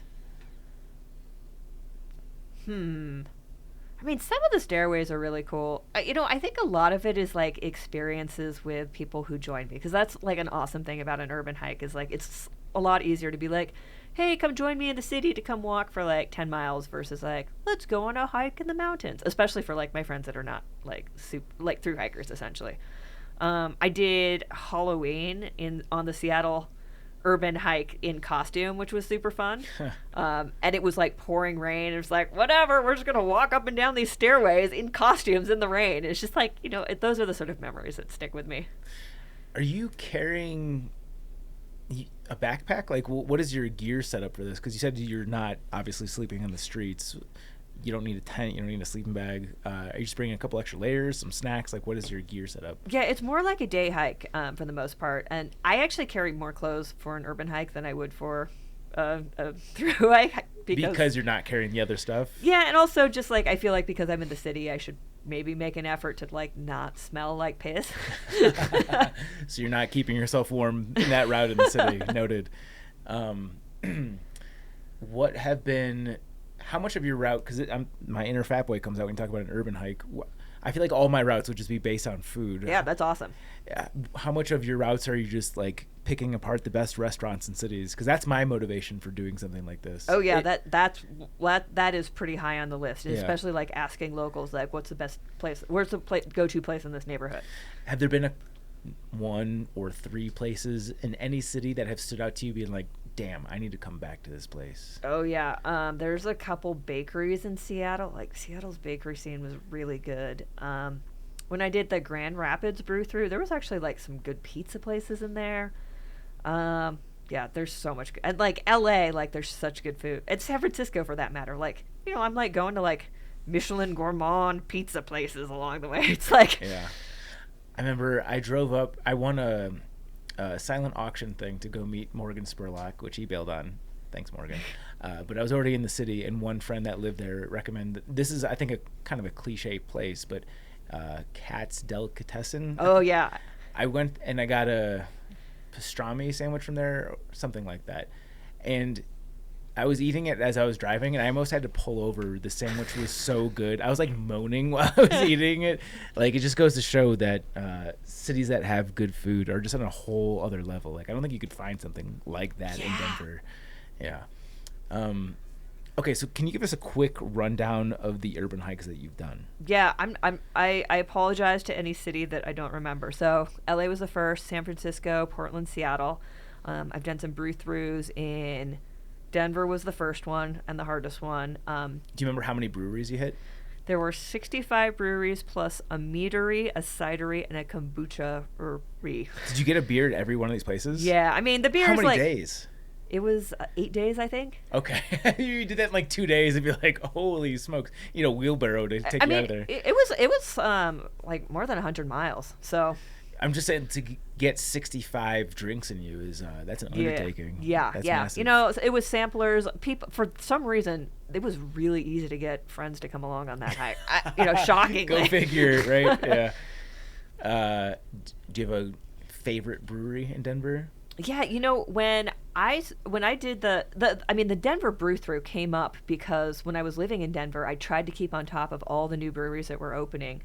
I set a New Year's resolution of like, I'm going to try to go to every brewery in Denver, and there were so many popping up, it was impossible. Yeah. So I was like, okay, as a thru hiker, the only way I'm going to do this is if I hike to all of them in one go. So we started at Crooked Stave, which was one of my favorite that I had been to in Denver. And I was like, all right, I'm going to do a sampler of one of everyone you have on tap. Famous last words. And it was $75. And I was like, I cannot do that for the next 65 brewers. Yeah, right. Do you have a go-to variety of beer? Like, are you going for the IPA? Are you going for the Pilsner? What's your... Yeah. I think, I like IPAs. So that was kind of... I would do a lot of research beforehand to be like, what is this brewery known for? So I would try to like get what their most famous beer was. Okay, I cut you off when you mentioned brew through. what were the other urban hikes? Let's see, I've done a Grand Rapids brew through. I did a Ventura brew through as well. Let's see, Chicago was a shorter urban hike. New York was the long urban hike. Tucson was a pretty long hike. They had just come out with a new urban trail system, and as part of their kickoff, they invited me to come walk they call it the loop, and it's just like, it's a loop around the city that's like a really sweet trail. I think that's it. I was supposed to go do an urban thru hike in San Antonio that I had put together, and I was supposed to leave to go hike that on March 20th, 2022. So that unfortunately never got to happen. Yeah. I had a question and it's now escaping. Okay, it'll come back, I think. But you mentioned now hiking fast, AT. This is all coming to a head. So you set the FKT on the AT in 2011. Same year I hiked it. Same year Jennifer Farrar Davis hiked it. First, give us the category of FKT, because I know there's a lot. And was this your first fast thru hike? Yeah, this was my first fast thru hike. It was self-supported, I mean, I actually was talking. I was on another podcast last week, and they're like, "Hey, I think your FKT for a northbound self-supported women's through hike still holds." And I was like, "Really?" Huh. Yeah. Are you surprised that that's the case? Because I feel like the FKT scene in the last 10 years has like blown up. Like it's become like it's not only just through hikers, but it's ultra runner. Like it's attracted a lot of people. Are you surprised that that's still holding? Oh, for sure. But I also think self-supported kind of attracts a different sort of person than who's often drawn to FKTs. And the AT's just, it's a commitment. It's really long. And so you really have to go out there. I mean, I think the reason why, and you probably feel this, like, I love the AT. I loved being on the AT. And so for me, like, every day I got up, I was like, it wasn't like, oh, I have to do these many miles to be able to meet this goal. It was like, I get to be on the AT. I get to see this waterfall or this really cool thing that I loved from my first hike. And how many days was the FKT? That was 80 and a half. 80 and a half. I know you've written a piece on how to hike. I think the title was like how to hike your biggest mile day. What are your tips for somebody that wants to up their mileage game? Yeah, getting up early, hiking late. I think really having your gear dialed in before you go. Hydration, nutrition, pretty important. Keeping those pretty regular. What do you do from a nutritional standpoint? Yeah, I mean, I think a lot of it has to do with timing and not letting yourself get to a point of bonking. Yeah. So are you eating every hour, every 2 hours? Like, what's your MO? I usually go about every 2 hours. Okay. And are you aiming for a particular, like, macronutrient, or, like, what's your philosophy there? I should do that. I generally go around, like, 300 to 400 calories every 2 hours. Are you looking to get a certain quality of nutrition? Like, are you taking supplements on trail? Are you eating bags of spinach? Like what are you doing to sustain yourself? Yeah, you know, when I did the AT FKT, I had like a bag of like fish oil and like folic acid, like all sorts of things. And like, I haven't hiked with that stuff since. Maybe I should. Yeah, I would say, I think across the day, the thing about a big mile day and a fast through hike is its consistency, and it's not pushing too hard. I think that happens way too often that people just like be like, I'm hiking fast, and they go all out, and then they like get tired or they get injured and burned out. Yeah. It's interesting that you were so successful on your first one, because I feel like you have to have a couple of failures to get it right, to like learn that lesson that you're talking about. Is it because the AT is so long that you were able to like learn that lesson early on and then compensate later on? I think, you know, the AT-FKT for me in many ways is like I had already hiked the Triple Crown, so there was a lot of like learning how to deal with big mile days. And, you know, for me, hiking the AT a second time, like I was excited to see it again, and I was excited to take all the things I'd learned from like the CDT, which was like a very hard experience. Like the AT was like so fun for me because like it had a trail and it had water and it had signs and it had towns and it had people, just like all these things the CDT didn't have, that it's like, even though I was self-supported, I felt like just the fact there was like water made it feel like it was supported. Sure. Or like sheltered. Yeah. Is it hard for you to get up for an urban hike, having all these cool like backcountry experiences too? Because I could see somebody who's like diehard urban hiker who doesn't do a ton of the cool backcountry hikes that you've done, but like you've got a really extensive resume in both areas. Is it tough for you to get excited for an urban hike after doing all these other cool trails? Yeah, there's not a lot of crossover between the two. Like, there's a pretty robust, mostly day hiking based urban hiking communities. Obviously, there's a pretty robust through hiking community, but yeah, to me, it's like when I'm walking, I get into this mindset of exploration, and it kind of like starts feeling the same. I mean, I still like the wilderness ones better, for sure. But you know, like it's cool to go to a new city and just walk around and like meet cool people and see things. Yeah, it's a really novel perspective that you have, because we talk to a lot of people here that they won't even hike the AT because they think it's too crowded, let alone going and like hiking through a city. It just seems like you like walking in any capacity. Is that an accurate assessment? Yeah, I think so. And you know, when you're in a city, if you get into the groove of a mindset, it's like you know, the cars kind of become boulders and people become trees, and it's like you're just like there, you're present, and you're like having a great time. I have a question. So, in the intro that Zach Butchered. I was trying to think of a kinder word, but that's a good one. There was the part where you like to hike fast, you like to hike solo. I can't remember the third word, light. For someone who's hiking solo and doing like the urban stuff or the trail stuff, what do you do? Like how you were saying the cars turn to boulders. Didn't it just get like really cold all of a sudden? It's just always cold in here. Suddenly the temp dropped. Yeah. What kind of stuff do you do as a solo hiker to keep your mind entertained? Like what kind of, I'm just thinking of mind games from the cars turning to boulder comment. Is this on an urban hike or a wilderness hike? Doesn't matter, whichever has the best answer. Yeah, I mean, like I have a whole sort of like meditation morning routine that I do when I walk. Like many thru hikers, I listen to podcasts and music and a lot of books. I usually try to be like, all right, I can't start listening to stuff until like noon or like partway through the day. Yeah, I do. Yeah, I would say a lot of it is sort of this like, I count a lot, which sounds a little bit weird, but it's very like calming. Like, do you start from 1? Yeah. What's the highest number you've gotten Well, to? I usually do like sets of 100. Oh, okay. I was hoping she'd say like 11. Got really hard after that. I also like brush my teeth as I walk. I put on my that's a good sunscreen as idea. I walk, and like I kind of do that in conjunction with counting. So it's like I'm doing all these chores. So it's like, you know, really by the time I've done all of these like morning chores, it's like, oh, it's already 10.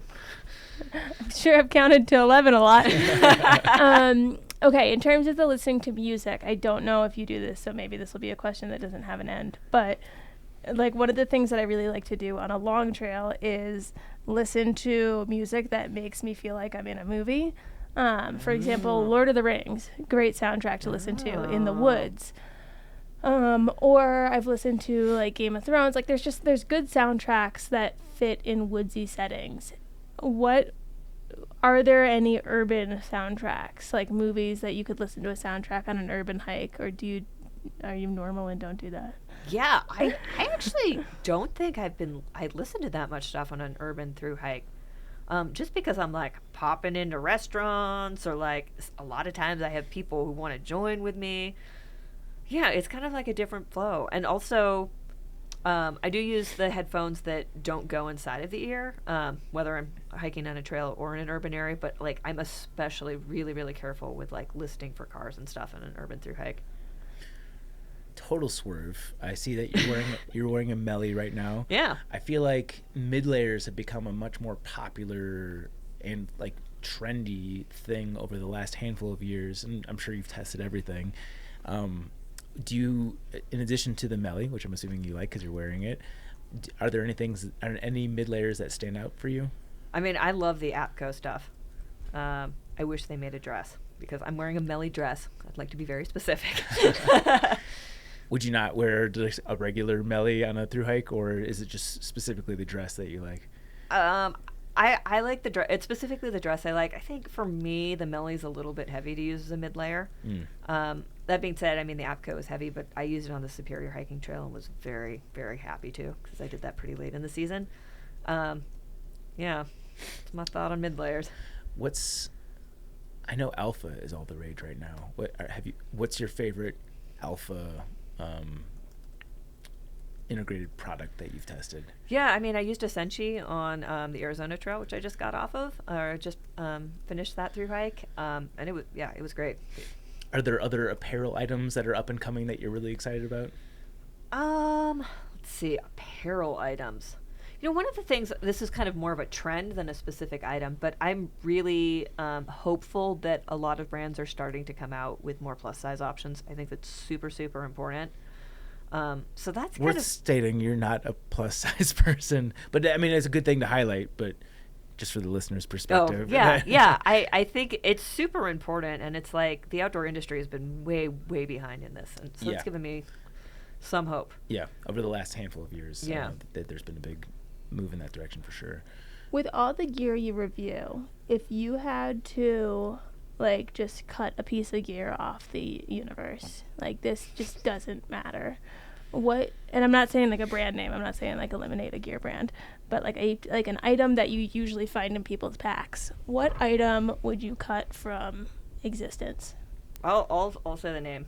I hope this doesn't bother my friends over this company. The Patagonia Nano Puff, way overrated. Huh. Is I that actually the carried it on quilty the- feeling one? Yeah, I actually carried that on my ATFKT. I think there are other layers that even put out by the same brand that are warmer, lighter, better warmth to weight ratio, puffier.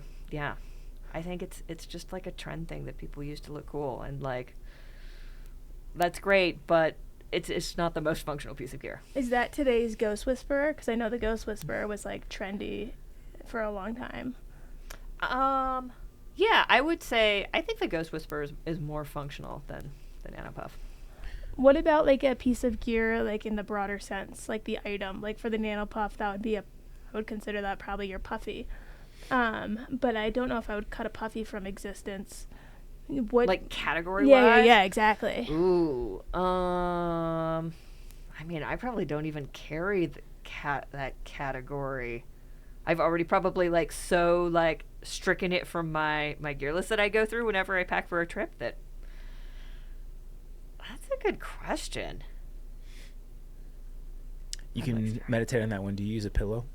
I don't use a pillow, but I also want to say that I have a lot of respect for like, especially as hikers get older, like some people are like, yeah, I couldn't do this without a pillow. Yeah. I have a lot of envy for people, Mims, that carry pillows, because I've tried the pillow, like when I've been allowed to borrow it for a tryout, and I'm jealous of anyone hiking with a pillow.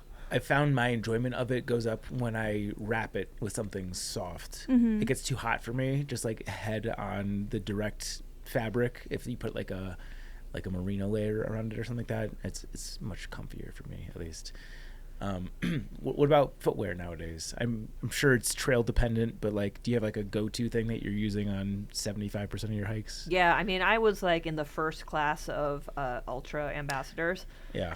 I haven't been an ambassador for them since I dropped all my sponsors when I started working for Wirecutter. The New York Times has a very strict code of ethics. But they're still my go-to shoes. And, like now it's like, oh, the Ultras are like a basic thing. Like, you're a basic thru hiker if you go to Ultras. But, they worked for me, and I spent a really long time having shoes that didn't work for me. Yeah. There's been some kickback on the Ultra thing in the last couple of years, it seems like, because of the durability issues. Have you run into that?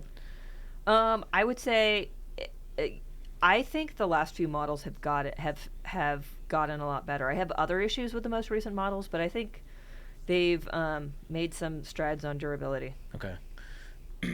Any other gear item in any category that you're especially excited about? I mean, the Senchis are pretty cool, or the Alpha is pretty cool these days. I'm pretty another trend sort of. I'm pretty hardened by like the increase in pack straps that are taking more of a fast packing model. Mm-hmm. So like the Kumo fast pack that came out this year. You like or dislike? I like it. I kind of like it too. I didn't know what you meant when you said that. Okay. Yeah. Like. I mean, I think it's, like more accessibility is a good thing in my mind. Yeah. Have you tried Draba's pack? I actually haven't. I like it for that reason. The shoulder straps are beefy, stretchy. Like that's the best feature of the pack is the shoulder straps. And having that easy storage is so helpful. Yeah, totally. I just think there should be like a life vest pack. Patent pending. I think there should be a life vest pack where like it doesn't clip in the front, but it goes like you pull it over your head and there's a back and a front, and then it clips on the sides like a life vest does. Because when I did the Colorado Trail and I carried that small dog that my ex had for the parts that it was too tired to walk itself. The infamous dog. The infamous dog. Yeah, that one. As much as it was like I'm adding this weight, this 18 pounds of weight that is heavy, there was something that felt really good about my back and my front then being balanced. And I always wonder, like, why doesn't someone, like, you can't fit a lot in the straps even if you thicken the straps because you still have to then buckle it in the middle. but why doesn't someone just make like a big front pocket and you just like slap it over your head like you're tossing a life vest on the Titanic, and then clip the sides together, and you got balanced weight. I think if I were to ever make something, it'd be something like that. Yeah. And I've heard that there are some sort of like European brands that have that mindset of sort of front packing and backpacking. Like I haven't hiked the TA, but I've heard that on the TA, like you'll see people who have like a pack in the front and say that that's the reason that they're trying to balance out their front and pack. They call it front packing? I mean I've called it front packing. They're I'm front packing the Colorado Trail this year. Swerving again, you wrote a piece about how to keep your feet happy while snow hiking. What are those tips?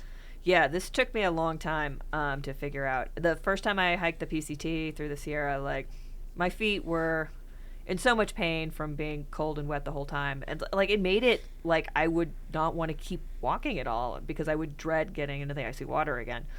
So waterproof shoes, waterproof socks, right up against the skin is a merino liner. I've been called the sock queen because as much as I go fast and light, I carry like an obscene amount of socks with me. Are you using sealskins?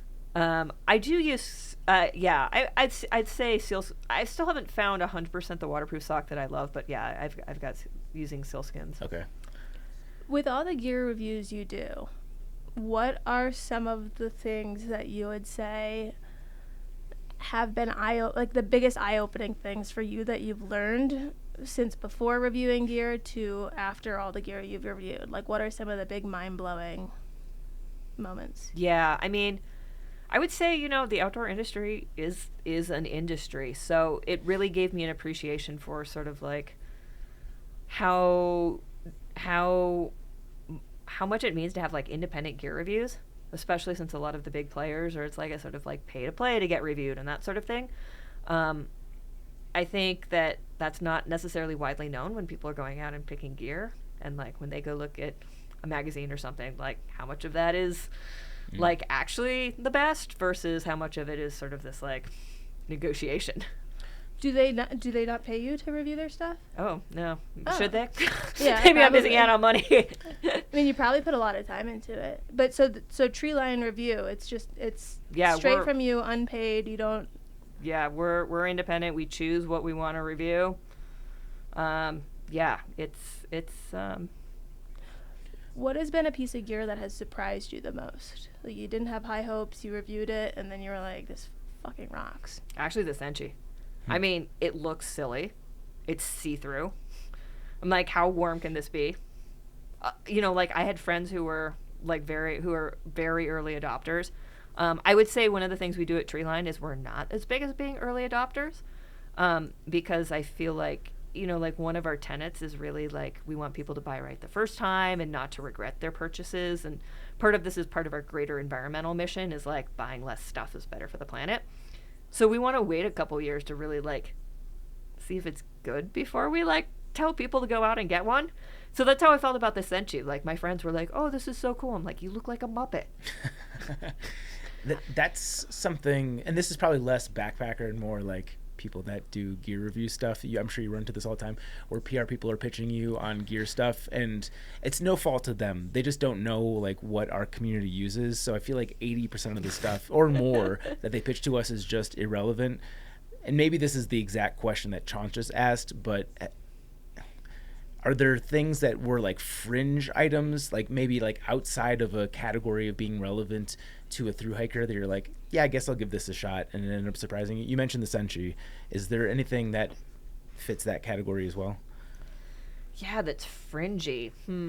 So at Treeline Review, we have a very, very robust thru hiking section, but we also do running, mountain biking, skiing, water sports, fishing. And like some of the stuff that's like more designed for other sports, I've also been like, I wonder if that would be good for thru hiking. I think among skiers, like the waterproof socks are pretty popular, and that was something where I'm like, I don't spend on a typical thru hike, like you've got like the San Juans or you've got the Sierra, and then you're not thinking waterproof socks ever again. But they're very popular with skiers, and I'm like, oh, so actually, you know, like maybe this could be a solution for keeping my feet happier. Because through hikers are in such this mindset of like, I'm going to suffer, like this will be over soon, which is true. But if it's to the point where it's impacting your hike that you don't want to keep hiking, like, yeah, let's look at what other sports are doing, because they've solved this problem. Like, they're on the snow the whole entire time they're out there. Yeah, totally. What's a piece of gear besides the waterproof socks that another sport uses that you think is would still definitely fall in the underrated category for through hiking? Like, it's not on the radar yet, but it should be. Man, you're tossing all these difficult gear questions at me. It's not me, it's the Cutwater. It makes me really smart. Yeah, I mean there's some like I think a lot of running designs, there's crossover with through hiking. So you can talk about like the sort of more running vest style of through hiking packs. That's like a crossover, right? That has like become a little bit more mainstream. Yeah, I think also like fanny packs, like running belts. Also, there's that sort of like crossover.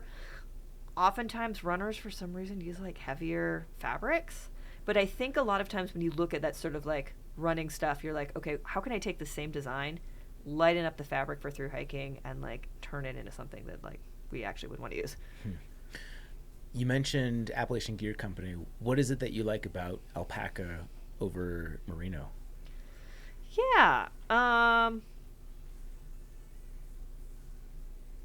Yeah, I mean, I like how the Apcos fit. Their colors are cool. I think that the Apco as a mid-layer is like, I like the breathability a lot. I think that the way that they've knitted it is such that it's probably bigger stitches than you would be able to pull off with merino without it like starting to fall apart or lose some durability.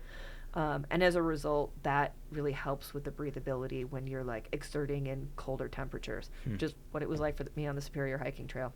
I think with both merino and with the alpaca, like they're both going to stay warm when wet, which was so great on the Superior Hiking Trail. Yeah. I think up until fairly recently, it was that we didn't quite have the technology to make like cool colors with merino. Now, like, I mean, I have a smart wool that's like tie-dye color, which is really cool. Yeah. But like the Apco's, like, they're a newer brand, but from the start, they started with really cool colors. Yeah. Let's get off gear for a second. Yeah. Because you've done so much backpacking, what in your mind of the trails that you've done is the most underrated trail in the U.S.? PNT.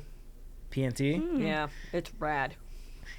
You're the second person recently to say something in that. Nick Fowler felt that way also. Give us the sales pitch on the PNT. Yeah, I mean, the spots you go next to on the PNT are like probably like the most postcard beautiful of like any through hike, like Mount Baker, what you see in the Olympic Glacier. It's like greatest hits, bam, bam, bam, with some road walking in between. But I also think, you know, I love the remoteness. I love that it's so quiet. I didn't hike it for years because I was like 1,200 miles in grizzly territory. That sounds awful. But, you know, like did I even see a grizzly on that trail? I don't think I did. What trail has yielded the most grizzly sightings? Probably the Great Divide Trail, which Canadian Rockies, you would pretty much expect that. Sure. Any close encounters? I actually had a close encounter on the CDT. Oh, tell. Yeah. Haven't seen. Okay, so I was terrified of grizzlies. And I southbounded, and before you start the CDT southbounding, you have to watch a 20-minute video that Glacier has about how grizzly bears are going to eat you. I would opt out of that. So, you know, like, I start the trail, and it's like every minute I'm like, hey, bear, hey, bear. And, you know, like, people who've been in the park who are, like, exiting the park see me, and they're like, why are you making... Do you think the video's to fuck with you?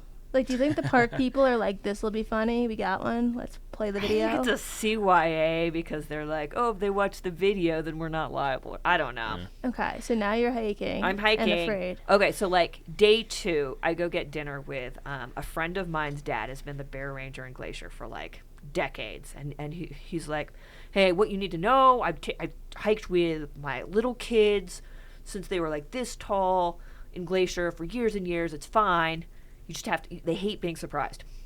I'm just like, anytime you go around a corner, make sure you make noise. I'm like, okay, this is doable. So I haven't really worried about bears for a really long time. Hiking this dirt road on the Idaho-Montana border, like 800 miles in or something. We had just like, it's a road, so we just like yogied some candy off of a car, super stoked, laughing. And I'm like, in the distance, I'm like, hey, there's something up there. What is that? Oh, the large, it's got a hump on, oh shit, it's got a hump on its back. And then, like, we're all like, okay, it's a distance, we're fine. Just keep moving. And it like sees us and starts charging as fast as it possibly can. And it's like, like all the sort of like, what are we supposed to do? That video is like going through my mind. And like, like not all of us are carrying bear spray. And we're like, oh, where is it? Oh, well, we get it out and like 20 feet away, it like stops. And we're like, okay, bluff charge. This is fine. It's God's country. So we're on this dirt road. Both sides have barbed wire fences. We're like, all right, let's hop the barbed wire fence, go all the way around the road and reconnect back up. And when we do that, we get back to the fence and we get this horrible whiff. And we're like, what is that smell? Oh, no. Dead animal. Yeah. Yeah. Yep. It's exactly what it was. It was like a dead elk. It was all bloated. Like it had its head cut off. Like probably from a poacher. It was really disgusting. And the bear was there, like chowing down. And this time the bear saw us and like ran off into the woods. But we're like, okay, that's probably why it was aggressive. It was protecting its delicious rotting carcass. But I mean, like, it was like a bear. Grizzly bears are mostly vegetarians. People don't realize. Huh. And so for them to get this like free scavenged protein is a big deal. Yeah. So that's one of the reasons we think it was so aggressive. Yeah, you're not a bear expert, so let me know if this is outside your realm of expertise. But when you hear about like the bears pulling people out of their tents, like just like scary grizzly stories, if they're mostly vegetarian, like are they doing this for funsies? Is this just like a bear having a fun day? If not, like because of the food allure, or like does that make any sense? Like why do bears care about us if they don't want? You're asking I this. don't know. I don't know if you have an answer to that either. I think a lot of it is because they're sort of they get habituated to people, or they start associating people or even tents with food. So like I don't know if you've read the book Night of the Grizzly. No, I try to stay away from things that will scare me from doing future things. Yeah, so this is about a night in like the late 70s. There used to be a campground in Glacier where the lodge would like feed the bears the scraps from the back of like from the restaurant every night. Good idea. And it was like an attraction. But there was also a campground there for hikers that were too poor to stay at the lodge, right? And in one night there were like 3 people from the campground, of course, who were like killed and mauled. Something like that. Did the people that left out the food get charged for that? It was an attraction. It was like it wasn't just like they were leaving out food. It was like every night on purpose. This was like and so that was one of the things that totally changed Glacier's bear policies. So they started being like, a fed bear is a dead bear. So one of the like I've worked outside of Yosemite. I've spent a lot of time working in the Sierra area, and it's like they say don't store food in your car. Because the bears in Yosemite are so smart, they teach their cubs like, here's how you break into a Subaru. Yeah, I've had my black back glass of I lived out of a pickup truck for a while road tripping, and one night in Mammoth, I stayed with a friend who lived there, and I thought I got robbed because my whole like camper shell back of the truck like glass was just punched through, and I'm like, great, they took my camera, they took my laptop, The only thing missing was a cooler. And it was the cooler with the spare keys. And I'm like, what do these people want from me? And the guy that, like, maintained the grounds was like, oh, is that your cooler? The bear shred it. And I was like, oh, fuck. I almost slept in the car that night. But, yeah, they will go straight through a car. Yeah. I've also had a car broken into in that same sort of Mammoth area.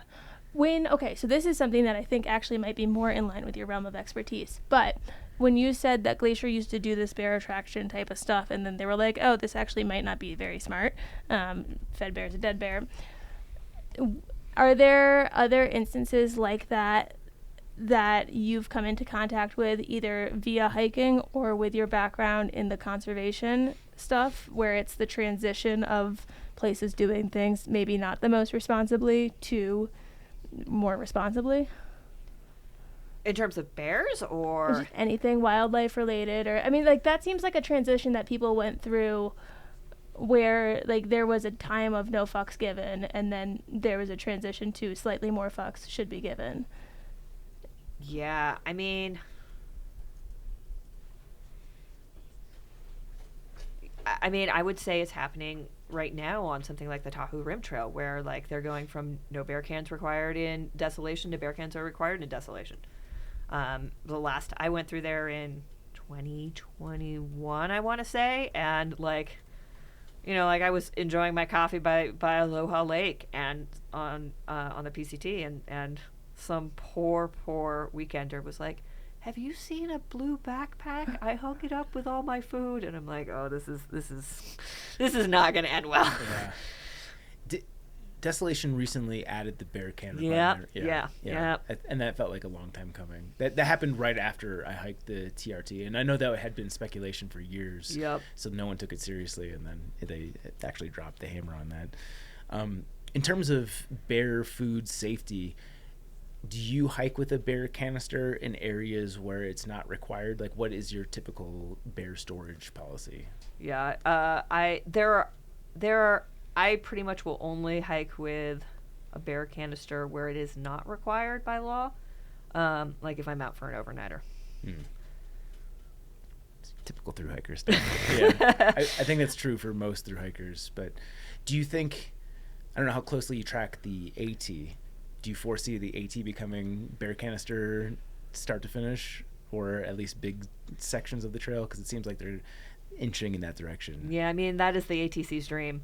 I think with the AT, and this is sort of a controversial, I think if you want the highest compliance, you need to give up sort of this idea of what you want, like this backcountry experience to be like, and put in the infrastructure. Because people hate carrying bear cans, through hikers especially. Yeah. And if the infrastructure is there, they will use it. So if you go through Glacier, they have the infrastructure set up. The lockers. The lockers. Yeah, exactly. If it's easy and doesn't involve extra weight, doesn't involve people spending extra money to go out and buy a bear can, people will do. Like, this is not rocket science here. If it's easy, people will do it. Yeah. If it's hard and requires you to go out and buy something that you have to carry and have to figure out how to fit in your pack, people aren't going to do it. Yeah. And yes, it's expensive to put that infrastructure in there, but once it's in there, it's in there. And I mean, the AT, like, I'm looking at this beautiful privy poster.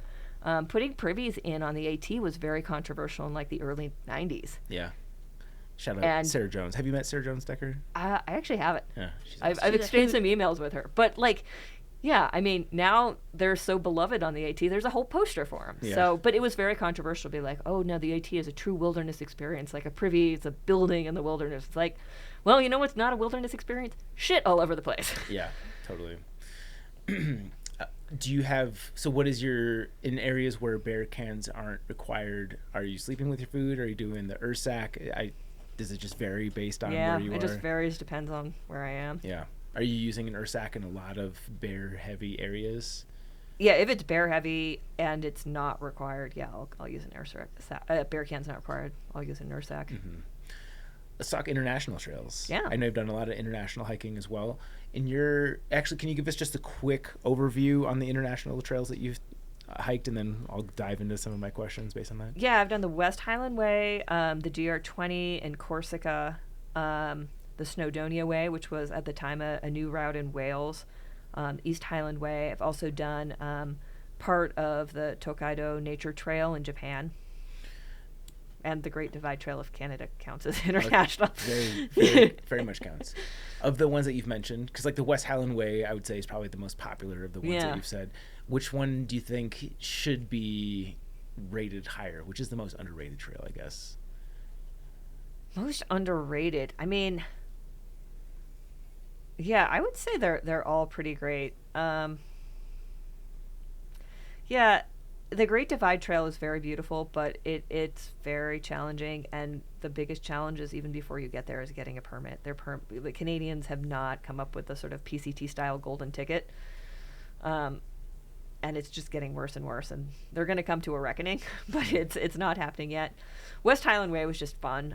One of the things I love about that trail is it's so accessible. So like if you don't want to carry your stuff, there's a luggage service that's like actually super cheap. Love that. Yeah, yeah.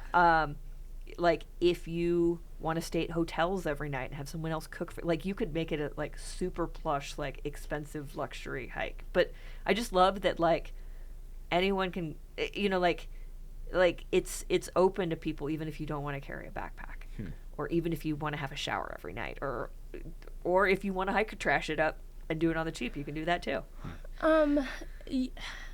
We've talked about the West Highland Way on a number of episodes.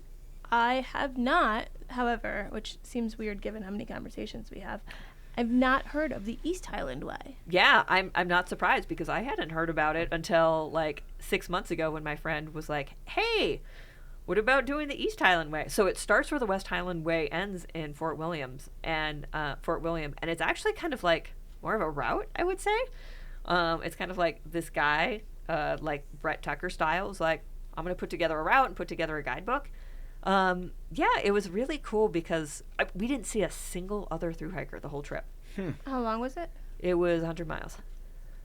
And is the trail pretty well marked, or how much navigating, like route finding, are you doing? Yeah, it was all on trail or road, dirt road. But there were like maybe 2 trail markers the whole way. So it's like you have to pay attention to the maps to be like, where do I turn? Where is it going? So it goes from Fort William to Aviemore in Cairngorms National Park, which is like such a cool outdoorsy town. Are you using Gaia? What's your navigation go-to system? Yeah, I used Gaia on pretty much all of those international trips, except I didn't use it for the East Highland Way because it was such a like kind of it wasn't quite a newish route, but like they didn't quite like that sort of GPX infrastructure didn't quite exist for it. So in many ways it was like just using the guidebook and hoping it was going to work out. Huh.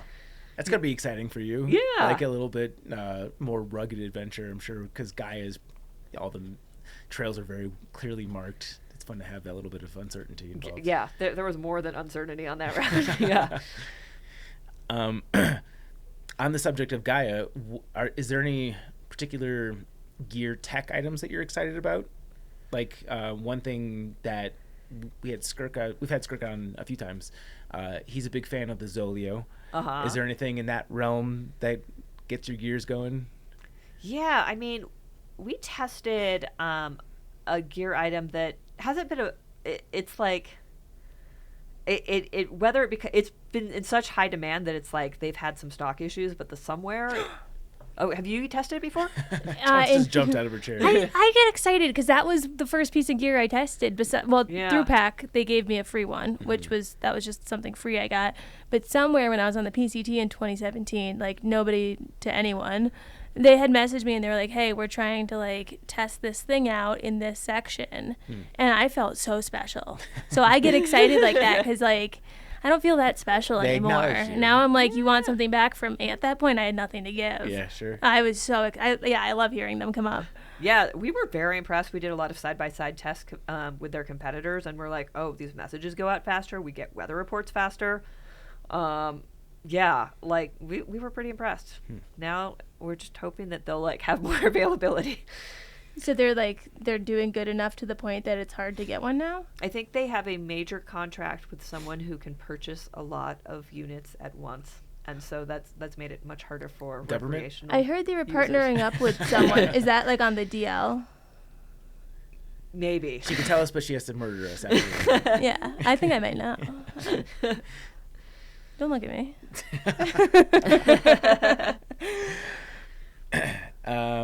I think we're getting to the end of my list of questions here. Do you have any? Yeah, I'll go with another I'll have another. We have to had get another Cutwater if we keep checking. Okay, I'll wrap it up. That was not a bad thing.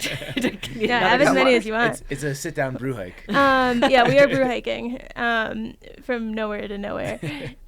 So we have talked about trails in Japan on, unless I am not remembering properly, on one other episode. And that just is something that I want to hear more about, is that trail, because I think that is like in the imagination part of my mind. I think that is a cool place to hike based on a lot of nothing. But in that one interview, I thought it was very interesting to hear about, because there's so many cultural differences. There's so many just differences to the landscape. And I think since we haven't talked about it that much, that would be a good trail just to get your overview on before we move past it. Yeah. Well, so first of all, I would say Japan has such an amazing thru hiker culture. They're really into ultralight gear. There's like this sort of like, I don't know how to describe it other than like a hiker trash clubhouse in Tokyo, where That's like where Mont Bel's based out of, right? Is it Japan? Yeah, Mont Bel's based out of Japan too. Yeah, while I'm in Colorado, I gotta go do my Mont Bell trip. Yeah. This clubhouse, like, it's called the Innovation Garage. They have like all the ultralight, like reams of ultralight fabric and like sewing machines, and they have like thru hiker classes, kind of like Alda West does. They have like rucks year round to get people ready to go hike the PCT. This is in Tokyo. When you say clubhouse, you don't just mean community. You mean there's an actual like physical space that people get together and hang out and make gear together and give each other shakedowns and like show off new gear items they have. That's cool. And just like hang out. Yeah. That's pretty cool. So the name of the trail you did is? It's the Tokaido Nature Trail. I think that's like the English translation of it. It goes from Tokyo to, it actually goes all the way to Osaka. I hiked to Mount Fuji. One of the things, and I'm sure you've had other people talk about international trails and like, is it legal to camp? I don't know. I'm going to do that. Like, couldn't get a straight answer. But there are like huts along the way that are like, some of them are like very beautiful, like, you're the only person there, and it's like all cedar wood and incredible. Are these like AT, like, I'm not talking AMC huts, but like AT shelters where they're just free, show up, camp, leave?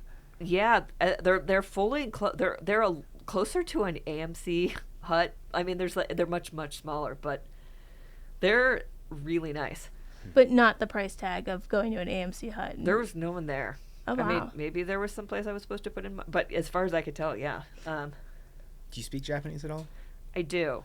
Is that something that you would say is a requirement to be a good thru hiker in Japan, or could you get by with just speaking English and just gesturing? I think it really depends on what trail. So I can't remember its name. There's like sort of a sister trail to the Camino in sort of the southern part of Japan that is very well, like, they're very well set up for international travelers who are coming to do sort of a hiking pilgrimage.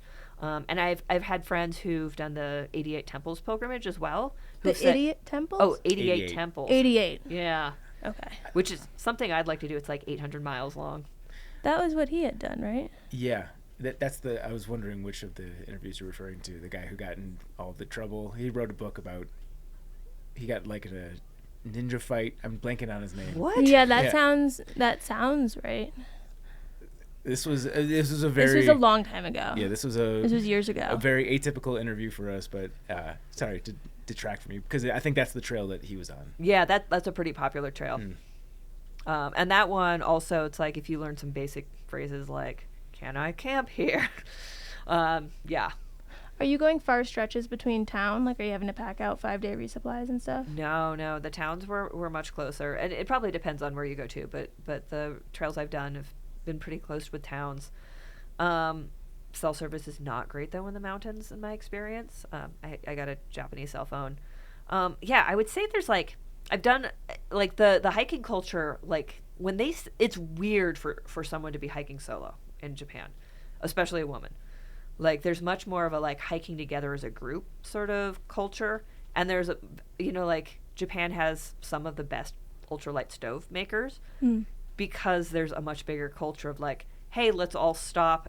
And I've done this this with like hiking with Japanese hiking groups.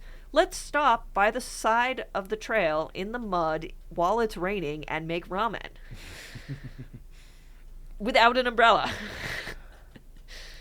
How do you find a Japanese hiking group to hike with if I'm someone that doesn't speak Japanese? Like, because I think that would be a fun way to do a hike like that. Because part of what I was asking about with the resupply, like in my mind, I'd be a little apprehensive going into it about a number of things, but also even basic stuff. Like, I don't have to think about what I'm going to resupply with on an American trail because I kind of understand what foods I could pack out. I feel like it's such a different culture in Japan that I wouldn't know what to buy at a grocery store. You know, like there's so many things that would, for me, would just put me back to ground zero, where I think if I were to be able to find this clubhouse or if I were to be able to find one of these groups, that might be make or break in me going at all. Yeah, so I would say like definitely reach out to like the Trails Innovation Garage, Trails Magazine over there. There's also Hikers Depot is run by a hiker who's done a lot of thru hikes in the U.S., so understands U.S. thru hiking culture, but also can like be like, hey, this is a trail you should go on in Japan. Like they get so excited when thru hikers from America want to hike their trails. So I would say like definitely reach out. As far as the resupply goes, like Japanese convenience stores have like the most amazing hiker friendly food. Like office workers love food where you can just add hot water. So they have so much stuff that you're like, this I can take. This is a perfect backpacking meal. I've heard the vending machine culture in Tokyo specifically is like next level. It's the future, basically. Yeah. I was going to say that about calling back to Thailand. I never get to talk about Thailand. This is twice in one episode. I know it's not Japan, but that was one thing that shocked me in Thailand was 7-Elevens were the fucking shit. Yeah. Like 7-Elevens, you can't like explain to someone that's gone to America 7-Elevens the necessity of a 7-Eleven. Like they have everything, you do everything there, the options are superb. It was just like I came home and I missed them, you know. But that's something, okay, that makes sense, where like you add the water. Yeah, I get that now. I'm thinking through it as we're talking. I'll stop. I think my final question, you being a gearhead, what gear category do you think stands the most room for improvement? Because we started through hiking around the same time. You got a few years head start on me. There's been such an explosion in the innovation in all categories, especially starting in like the 2012 to 2014 range. Everything got so good so quickly. What areas do you see taking that sort of a leap in the next 5 to 10 years? Yeah, I mean, electronics are going to. They have to. I mean, my iPhone 14, for example, has that SOS function. Yeah. And so what we're going to have to see is more of the other brands stepping up with two-way texting, reducing their prices, doing it faster, doing it more reliability. Do you think we'll get rid of the Garmin inReaches and all that will just be happening through the iPhone? I think unless Garmin and the various competitors can come up with some really compelling features, I think our iPhone's probably going to do it. I'm waiting for the Starlink phone because that just seems like a matter of time, right? Yeah, exactly. Yeah. So I think technology is where we're going to see it. Yeah. My last question, this one's going to be another thinker, sorry. But you have a lot of experience in both the gear reviews and in the hiking itself. No specific direction here, which is what's going to make it kind of tough. But have you listened to an episode before? Mm-hmm. Okay, so you know Triple Crown of top 3? Uh-huh. She's Triple Crowner too, so she understands it from that context. No, I know, but they don't know. You can explain it for people who are like listening to the episode. Yes, thank you. That's what I was doing, Zach. You are something today. What would be, to close out this, your Triple Crown of hot takes? No direction there other ton just hot takes. I like that question. Thank you. You're not back. Because we're friends. We like each other. Do we? Hot takes on gear? Well, that's what I said. It's up to you. Just in general, hot takes. Okay, so like go do something wild that came to you while you're hanging out with your friends drinking, and it actually works out and is like amazing. Like getting a grant? Yeah, like getting a grant. Okay. Leave your office job, or like you can come back to your office job and still go hike. And I would say like lots of cool innovations with gear And also, like, I would say, and I haven't explicitly said it, like, gear is a tool to get you to go do the fun thing that you want to do. So as fun as it is to talk about gear, like, ultimately, like, having a great time on trail is more important than what you carry. Love that. Sage advice. Liz, please let people, we talked about Treeline Review, let people know where they can, social media, website, all your projects. We're rolling out the red carpet. Where should people go to? Yeah, for sure. So treelinereview.com. That is no S, one review. Treelinereview.com. We're also at Treeline Review at Instagram, on Pinterest, on Facebook, and then also on YouTube. And then my personal is at Liz Thomas Hiking on Instagram and on Facebook as well. And my website is eathomas.com, which looks like eat hummus. My initials. And I do. Liz, thank you so much for joining us here in Backpacker Radio. It was awesome to have you. Yeah, thank you so much for having me on the podcast. To the Trek propaganda portion of today's show. Before we get there, people are wondering, is Chauncey mad at Zach? No, Chauncey's. I need my headset. Chauncey's never mad at Zach. I think it's fun when we do this. Yeah, I agree. Like but it'd be more fun if you would have said yes, you were mad at me, and then we could just yeah. But then I have to think that. of a reason. You could think of. Oh, come on. Yeah, but like when there's, listen. Wait, let me backtrack because you posted something in the group thread recently which said that like you got the closest to being fired that you've ever been. Because I put the foot skin on your laptop. But Mara responded by saying, "What did you disagree with, Zach?" And I almost fired Mara for saying that. Well, if I got fired every time I disagreed with you, there would never be an episode of the podcast on air. People love when you disagree with me. Yeah, I love when I disagree with you. It's half the fun. I don't know if I share the same affinity, but it makes for a good podcast. But I will say that's what makes being mad at you, like for realsies, harder, because there's just so much that we shit on each other for that like you'd have to pass the realm of fucking with the other person to get to the realm of actual mad. Certainly. Maybe we're on different realms and like you get there easier, but for me it's like you'd actually have to probably fuck up. I think being married with kids has made me very good at being in the position of being in the doghouse. So like I'm just used to being the punching bag or being mad at, or but I know how to dig myself out. It's fun to get out. Yeah. It's the getting out is where the joy is. I can put you in there more if you want to get out more. Palooza is right around the corner. Okay. I'm technically in the past for the listener, but we'll cross that bridge. The Trek propaganda, the article I'd like to feature is The Ultimate Guide to Lightning Safety for Thru-Hiking, Tips and Resources. Owen, our stand-in managing editor, and I were shocked at this being a subject that we haven't covered in depth on the website already. So shout out to Ariel Nardizi, who took on this subject and did an excellent job with it.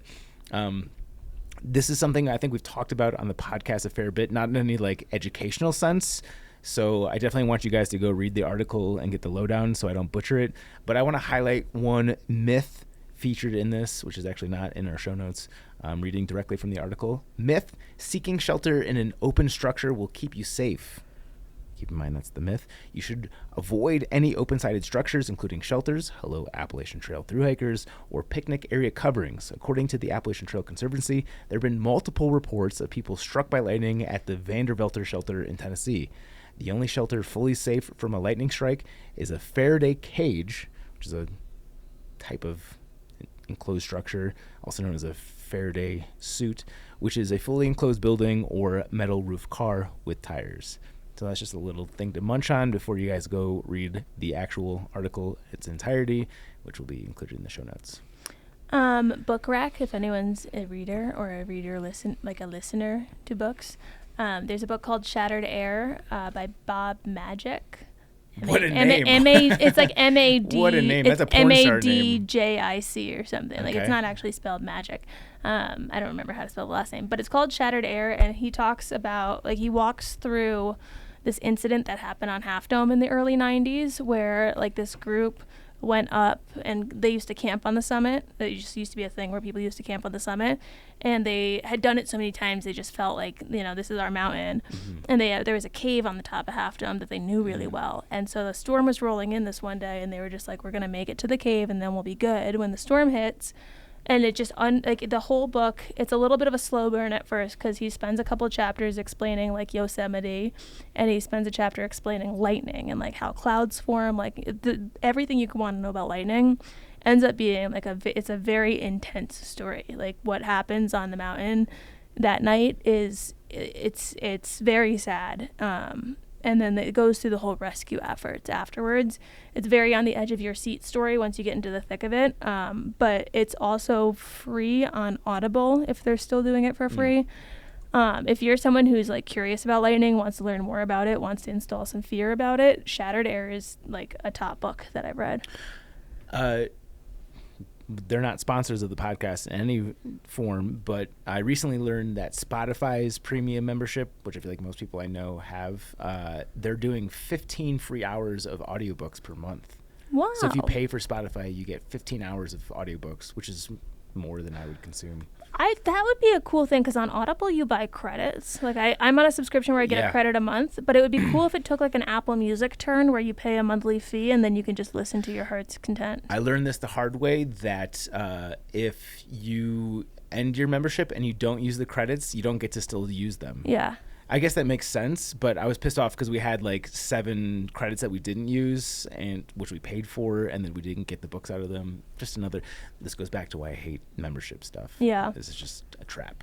Yeah, I'm much more of a physical book person, which makes moving hard. But Shattered Air, that's a really good one on lightning. It's got a very, very moving, scary story involved with Half Dome in Yosemite, and that's off the JMT, so it's hiker related. But it's an interesting take on things in the 90s when it was like pre-fear and like pre a lot of restrictions, like no Half Dome permits, all that stuff. Just a good book if you're interested in that stuff. And on the theme of only featuring one article per episode, we'll move on to the next segment, which is the question of the day. Apropos, what Christmas gift were you most excited to hopefully receive, or most excited to hopefully gift someone else this year? Yes. This one's not going to be the funnest. I mean, this is like the layup fun subject. Well, I'm in asterisks here because I don't mean this in its full capacity, but I'm kind of in you towards Christmas mode. Not in that I'm in any way Grinchy or not loving. No, not in that way at all. But I don't have kids, so it's like gifting gifts to people that are my age. It's just less exciting, you know. Like my parents are getting books. Yeah. Like that's not like super exciting.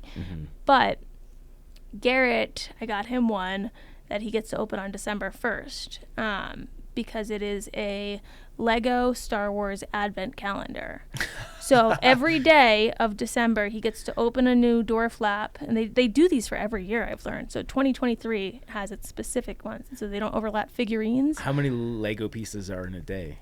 It's literally just like a little character. It's like a little Lego person. So you're not building a structure. It's just like a new. No, it's just like a little person. I think you could like 5 pieces you'd put together if anything. Okay.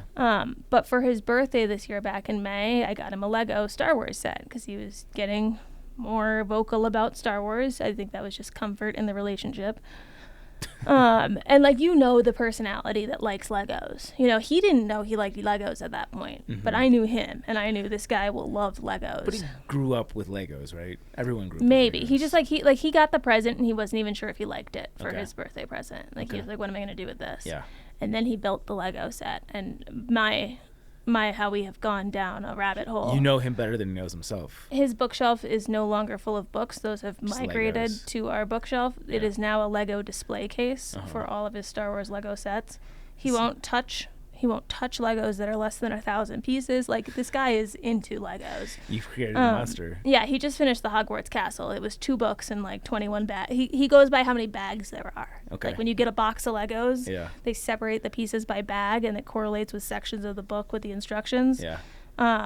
So now it's just like, how many bags are there? So it's a thing. Is he very territorial? Like if somebody comes up to his structure? He fucked up his like Hogwarts house the other day and like punched through a section of it. And I'm like, well, I have a brain that's very good with puzzles. You know, like it's a special brain, but in puzzles we thrive. And so I'm like, let me see, I can fix. And he did not want me near it. He did not want me near it, despite the fact I could have probably fixed it really fast. He was over my shoulder the whole time I was near it. Like, no one can touch this stuff. Yeah. So I've created a monster because this was me. I did this. I bought the first Lego set. But I think him having to wait a day to open the next box every day. Mind you, this is before December 1st we're recording. I know it comes out on Christmas. Mm-hmm. I think I will hear about this Lego advent calendar for the full month of December, because I think that he's going to be wondering what the next box has, doinking around with the little, like, whatever came out of the first hole. I don't know. I just think that this is going to be a hit, because it's the mystery of what's next. Yeah. It's the gift that doesn't end, because there's something new every day. And it feeds into, like, a monster I've created. Speaking of which, now you have to get him a version of that every year. Literally, like, I posted a story the other day. It had snowed in Denver a lot. And he, like, made a joke, like, will you get me a Lego set or something? He says it didn't happen that way. My memory's not great. And I made a joke back about, like, I looked outside and I was like, sure, clean off my car, and we'll go get it. And I've never seen him run outside of the house faster. My car was pristinely cleaned off. We ended up splitting. Target had not the big Millennium Falcon, for anyone that actually knows about this stuff. The big one's like $800. They've got a small Millennium Falcon that's like $100. We went halvesy on it. It was on sale already. I was like, I'll go halvesies with you on this. And like, it was the happiest I think I've ever seen the guy. But now it's just like, he wants, I think he asked his parents for this, he wants the R2-D2. It's like a $200 Lego set. It's like life-sized. I mean, we don't have room in our house for this stuff, but you're gonna have an entire room dedicated to Legos. Which he has his office, and he keeps them all in there. Yeah. And I don't mind that. Like, he could be doing worse things than staying home, Certainly. Could on be weekend meth. nights, Yeah. building Legos. Sure. But yeah, I really did this year create a monster with this, and I'm gonna play the slow game for the month of December by only letting him open an advent calendar box a day. Got to keep it inside the lines for sure.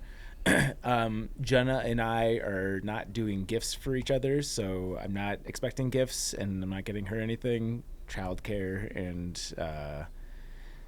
just life is very expensive. Healthcare is very expensive, so we're saving money by not getting gifts for each other. You're looking at me like I'm. You're smarter than this.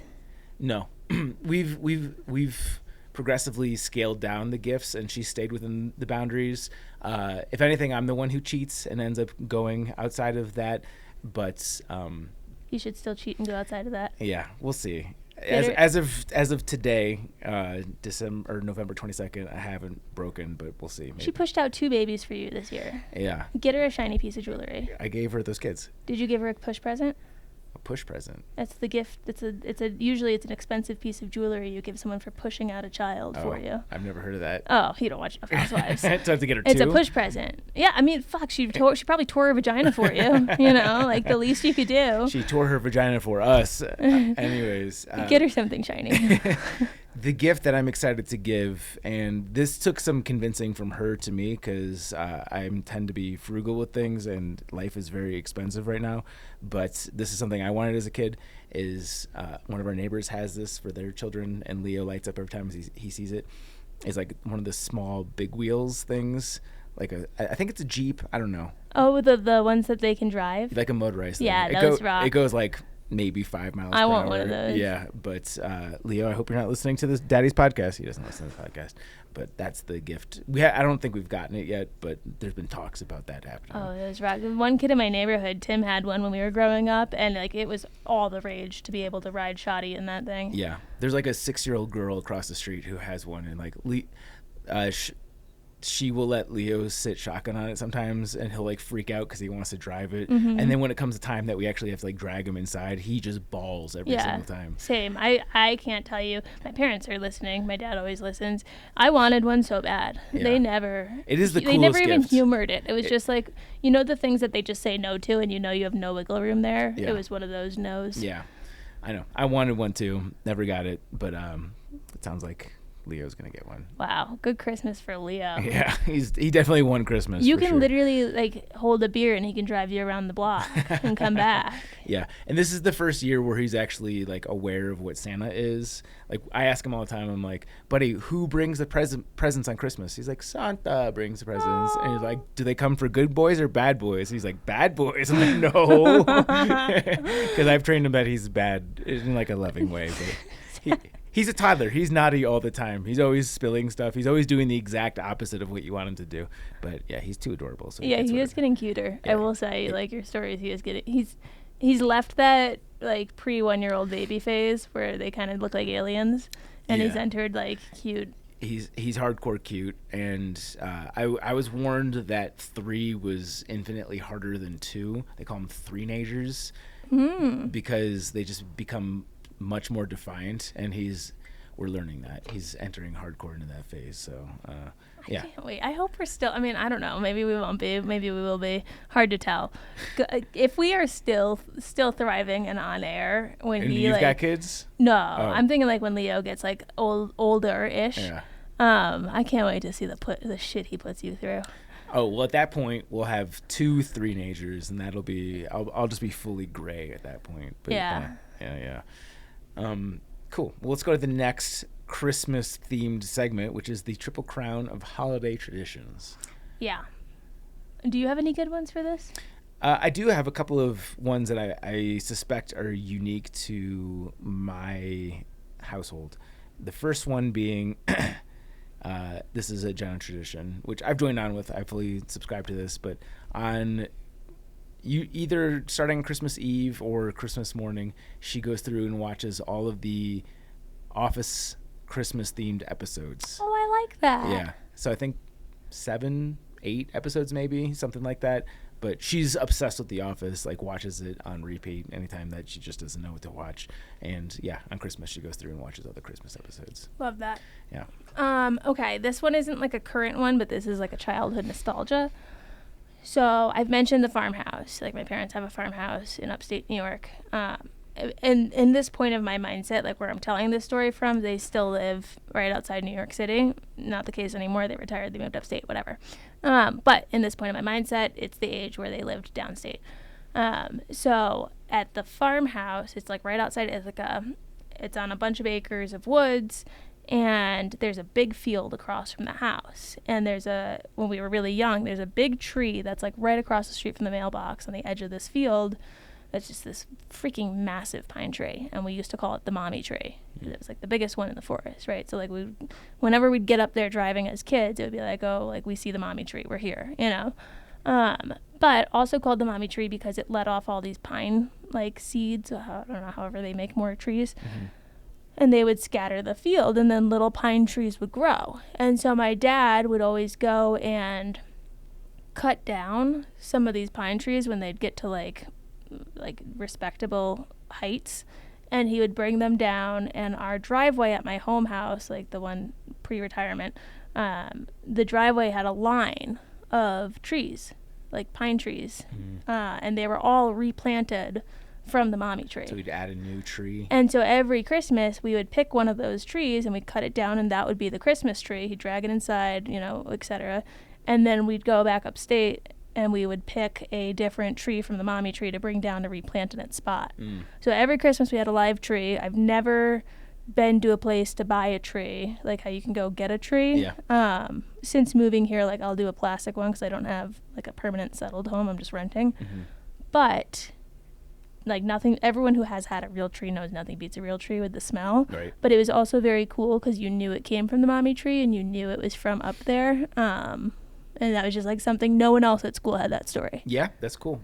There's a lineage to your Christmas trees. Yes. That's very nice. But it's all, now it's done. Yeah. We don't live there anymore. So tradition's over. But you still have Go home. You still have the memory. Yeah, the memory lives on. Yeah.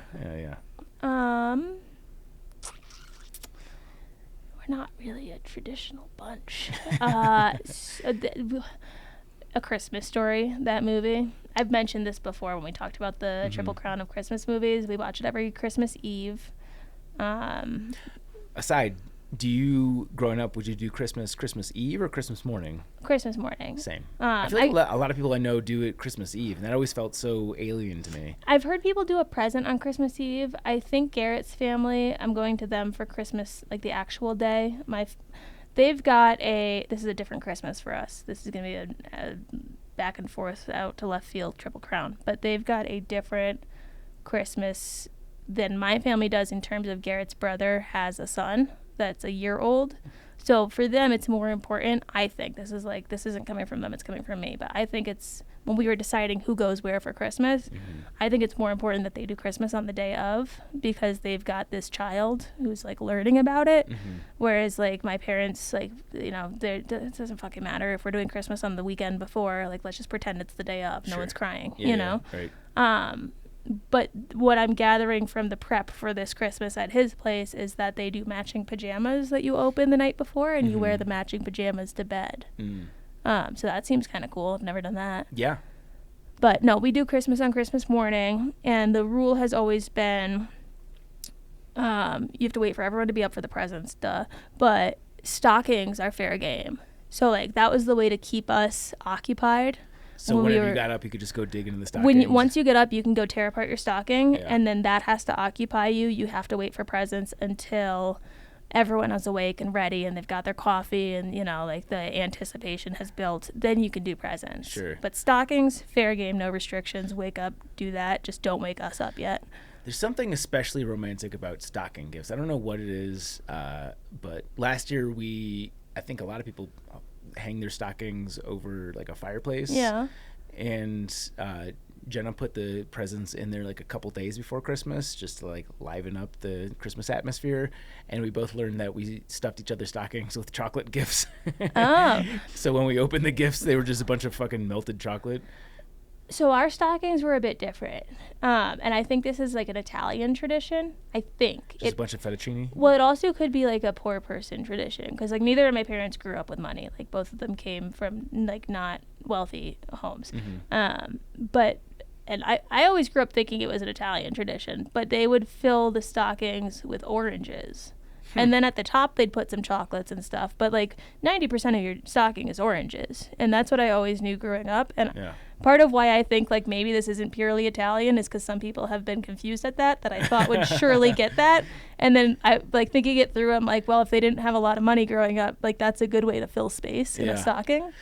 Interesting to learn how other families do stuff. I've never had an orange in a stocking before. We haven't had oranges in recent years, but I remember very much growing up, like you knew you would get a third down the stocking, and you knew from there it's just oranges. Yeah, it's a good way to fill the stocking. Yeah, but I did learn as we got older, I don't know how many traditions I'm covering here, that my mom was in charge of the presents and my dad was in charge of the stockings. He's in charge of the oranges? Yeah, well, now it's like now he'll do like the credit card points. You can get gift cards with them. Yeah. So we'll get like a list of like, where do you want your gift cards? And then we'll get 1 or 2 gift cards because he's on stocking duty. But yeah, growing up, it was mainly like a stupid toy, like a yo-yo or something, oranges, and then like a couple of Reese's Cups. That's funny. I think I would get like CDs, just things that fit into his stocking. But yeah, never oranges. That's interesting.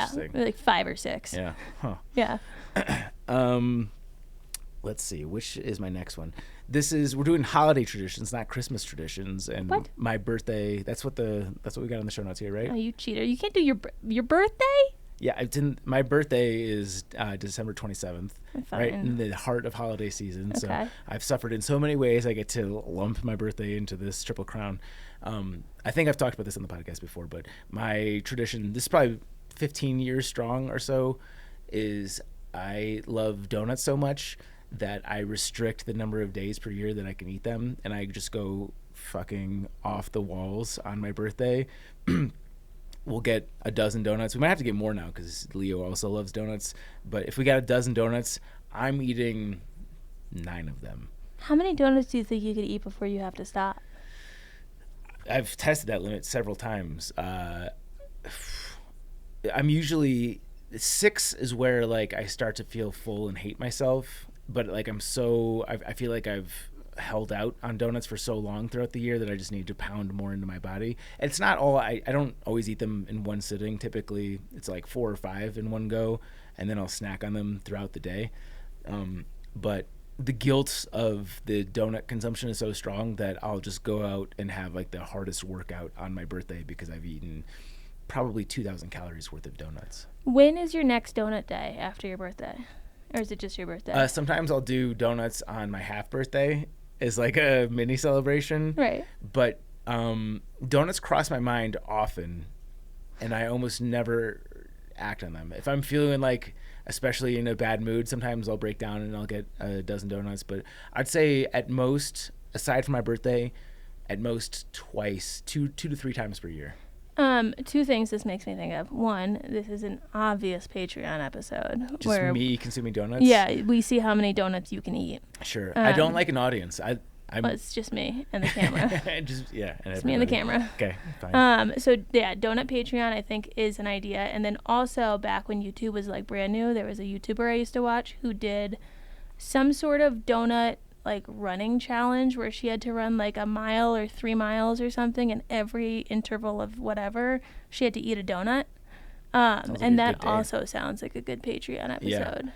I will say that when I eat a shitload of donuts and then I go to the gym, I don't know how much of this is just like I'm loaded up with carbs and how much of it is the guilt of what I've done to myself, but I have maybe the best workout of the year post donuts. Are you not just like barfing everywhere? No, I do pretty well with this is even true backpacking. Like I can eat a super gluttonous meal and then have like a very productive hiking day. And it doesn't even matter like how good of through hiking shape I'm in. Is I feel like I tolerate, like I know a lot of people that can't eat a big meal and then go work out. I'm not that way. I can eat a huge meal as long as it's not like immediately after the meal.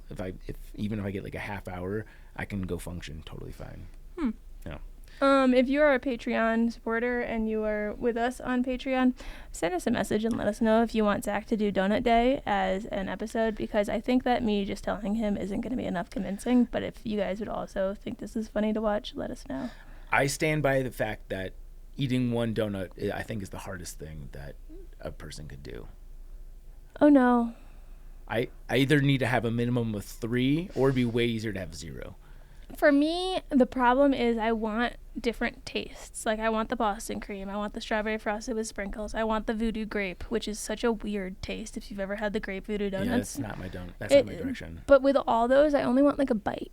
So I want a flight of donuts where instead of me getting one of each one, I just want like an eighth of a donut in like 8 flavors. I stand by the fact that I think you can measure an addiction by like how unconscious you are when you do a thing. And like I will cut a donut in half with the idea of like I'm gonna eat a half a donut, and without even thinking I'm reaching for the other half of the donut. It's not like I'm gonna be bad and I'm gonna eat the rest of this donut. It's like I'm not even present. I might as well be blacked out. I'm reaching for the donut before I even have a thing. And I have friends who I see are maybe that way with alcohol. And as much as I love alcohol, I'm never like cracking the next beer without even thinking about it. Like for me, it's always like a decision like, what do I have the next day? How do I feel now? Blah, blah, blah, blah. Donuts are a totally different thing. Like I go into shark eyes and I'm just like devouring the sweets. For me, like when you're talking about this, I think of the scene after the end of Dodgeball, where he's like super fat and sitting there. Yeah. That's what I think of you being like with your with your donuts. Yeah, that is 100%. Yeah, your inner monologue is Fat Ben Stiller. I exercise to fight those demons big time. Yeah, love that. My last one is I will say this is a tradition in our family. I don't necessarily love this because on the contrary to what I just gave, where like I do this thing unconsciously, this is something that Jenna does as a tradition, and I do it because I like the idea of traditions.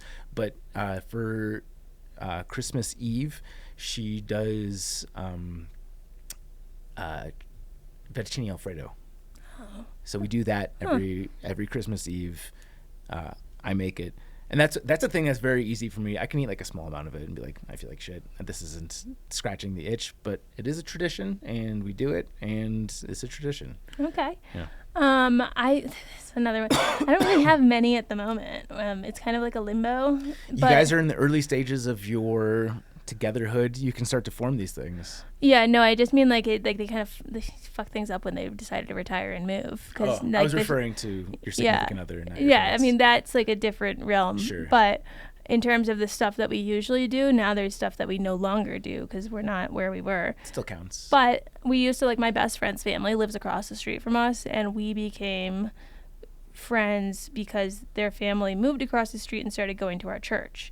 And so, like, I knew her from church, and then she also just lived there in a neighborhood of boys. It was, like, sick, a girl. Mm-hmm. So we ended up getting very close. And so what we started doing on Christmas Eve was we would go to the Christmas Eve service at church. And then from the service, both our families would go to, God, what was the name of it? They ended up closing. Jade Village was the name of the place. It was like in Rockland County, New York, but it was this Chinese restaurant. And so Christmas Eve, we would go to Jade Village and we would just get this feast. Like we would get a big table for like 8, 9, 10 of us, depending on who had family in town, and we would just have Chinese food. Like it was, you go, you sit, you make it through service. Like the Christmas Story. And then you go and you eat all this. Yeah. And also because that was a tradition, like we definitely got those like movie quotes throughout. Sure. And then now once they closed Jade Village, we switched to, it was this place in Nyack called The King and I, which is a Thai restaurant. And that was always fun because my brother would always order the duck and like not realize it comes out on fire, and it was just this big like ordeal that we all knew was coming. And like you do that every year. I think he would forget that he would do that, but me and Nikki would remember. You know, so every year we're like kicking each other under the table, waiting for Charlie to ask for the duck. And then it was just like a hoot. But now they live in the middle of nowhere in the Adirondack Mountains, so we're not doing Christmas Eve with our friends. Do you have any traditions you would like to inject into your house? I've seen one online that I think is cool for like down the road when you have kids and stuff, which is the idea of opening presents on Christmas Eve, but they're specific presents. So like I've seen ones where you'll get each other books, which is what we do on Christmas anyway, but you get each other books and then you open those the night before and then you spend like the night reading. You know, like that's like you go to sleep reading the new book you got. That's nice. I think that's like a cute one. Yeah. I don't know. I've got a friend whose mom keeps a Christmas tree in every room. So like it's a smaller tree, but each one has a theme. So there's like a nutcracker theme. There's like different themes to all these. There's a teddy bear tree. And so every year like they set them up and every tree in every room has a different theme to it. That's a lot of effort, but that seems kind of cool too. Yeah. And you get more Christmas tree smell throughout the house, assuming they're real trees. I don't know if they were real trees. Yeah. What about you? No, I don't think anything else. Like I said, my enthusiasm for Christmas is on the upslope right now. It went. I loved it as a kid, hated it as a young adult, and I'm starting to like it again as a parent. Yeah, I feel like we're in a new phase of like needing to make new traditions because a lot of the ones I listed were like place specific. Sure. You know. Yeah. Cool.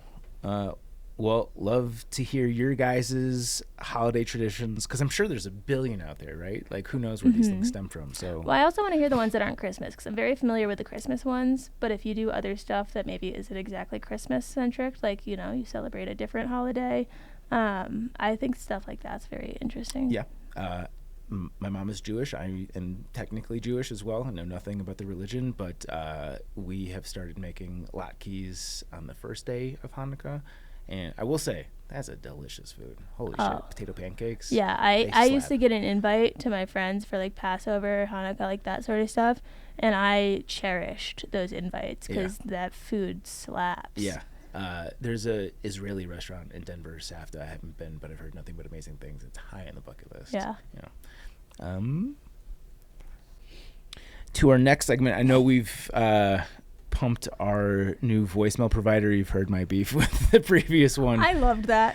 It's not often that I get my blood boiled, but I think that was justified, right? It's nice to balance out when I get mine. Yeah, no. And the funny thing is that was like post my 6-month PMS period where like I just wasn't sleeping and I was angry all the time. I'm actually doing pretty good right now, I think, all things considered, but I think that was a justified anger. Yeah, for me, it's aliens that trigger me. For you, it's service providers that don't provide their services. Yeah, or not sleeping. And anything that happens in or around me while I'm not sleeping is triggering for me. But I'm good now, guys. I'm back to being. You are more normal than you were. There was a while where I specifically had instructed Mara and Rachel to just send questions to me because I was like, let's just not include Zach on anything that's not super important. I know. And then there was one like email or something you were left out of, and you were like, going forward, I will be included on everything. And I'm like, this is why we didn't include him. I remember DMing Mara separately, and I was like, Mara, this isn't you. This is him. Don't worry. I'm glad that we survived 2023 because That was a real knuckleball for good We old knew it ZD. would be. Yeah. Like we knew going into it. Phew. We had prepared. Yeah, good. I'm glad that everyone made it through alive. Not too much that blood. was fun. But here's our first voicemail. By the way, the link to get involved with our voicemails is on backpackerradio.com, and it'll also be in the show notes. Here's the first one. Also, I'll give the notice that we haven't listened to any of these voicemails, so they could just be people hating on us, and we're going to learn right now. Here we go. Hi, Zach and Chance. Love the show. On your last episode with Pony, you mentioned about Zach's friend wanting people to do a pickled toe shot at his funeral. That made me think of the sour toe cocktail in Dawson City. No. Check it out if you're curious what it is. Fair warning, though. It's much worse than the pickled toe your buddy wants you to shoot. What was the sour toe shot from Dawson City? Dawson. Okay. No sign off, no name. I love voicemails. Shout out to Brandon Tachuk. It's TKACHUK. I'm not going to try. The sour toe cocktail has become a time-honored tradition in Dawson City. To date, the club has over 100,000 members hailing from every corner of the world. How do I become a member? Okay, here's the recipe. 1 ounce of alcohol. Okay. 1 dehydrated toe. 1 dehydrated toe? Yeah. From what, a human? Garnish with courage. Origins. How do you dehydrate a toe? Maybe we'll learn about it in the origins. The legend of the first sour toe dates back to the 1920s and features a feisty rum runner named Louis Lincoln and his brother Otto.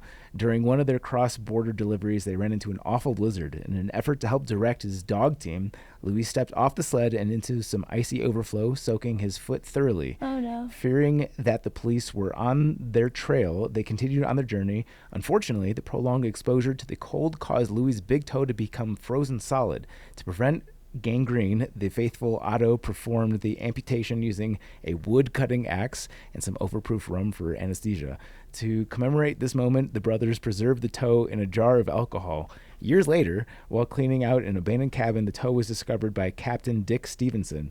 After conferring with friends, the Sour Toe Cocktail Club was established and the rules developed. Since its inception, the club has acquired, by donation, over 25 toes. Where are they getting the toes? It's a very good question. This is like one of those things where you find the mortuary that like gets in trouble because they don't actually bury the full bodies. Yeah, this is making me realize that maybe my friend pulled the pickled toe from something, like he didn't just invent it. Okay, would you do a modified version of the sour toe shot? I don't know how we're going to turn this into something that you lose a bet on, but I will dip my big toe into a shot of whiskey and like hold it there for like 5 seconds. Would you do that shot?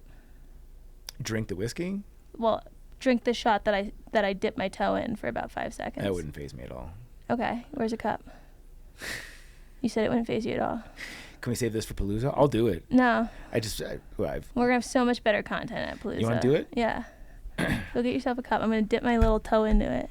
It's going to be the big toe. Will you do it in return? No. I absolutely would never say yes to this. The issue is I don't think that yeah, that's not going to be heavy. That's not going to be... We need something shallow. Do we have a paper cut that we can cut the top off of? Yeah, take the scissor and make it shallow. And we can do like a... We can...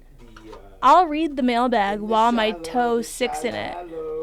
I'll stick my toe in it and let it soak while I read the mailbag so that it can, like, you know, fester.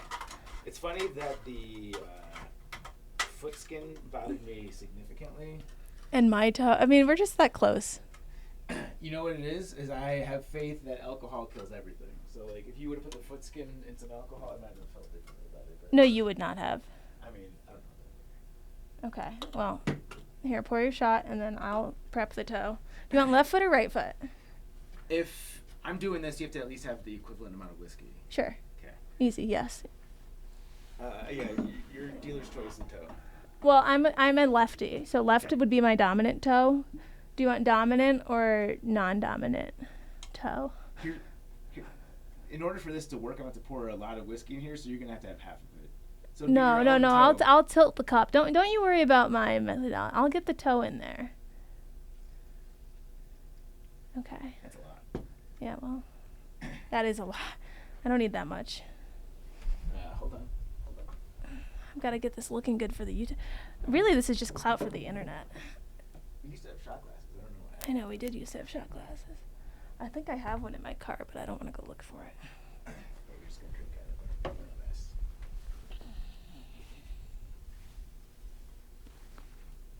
it. Okay, that's a clean sock. I put that on before this. Shout out again to Broken Top Whiskey. Someone sent this out to us. There's something floating in this one. There's a hair. I'm gonna take See? it out so you don't think it's mine. Okay. Here. So I'm gonna let this.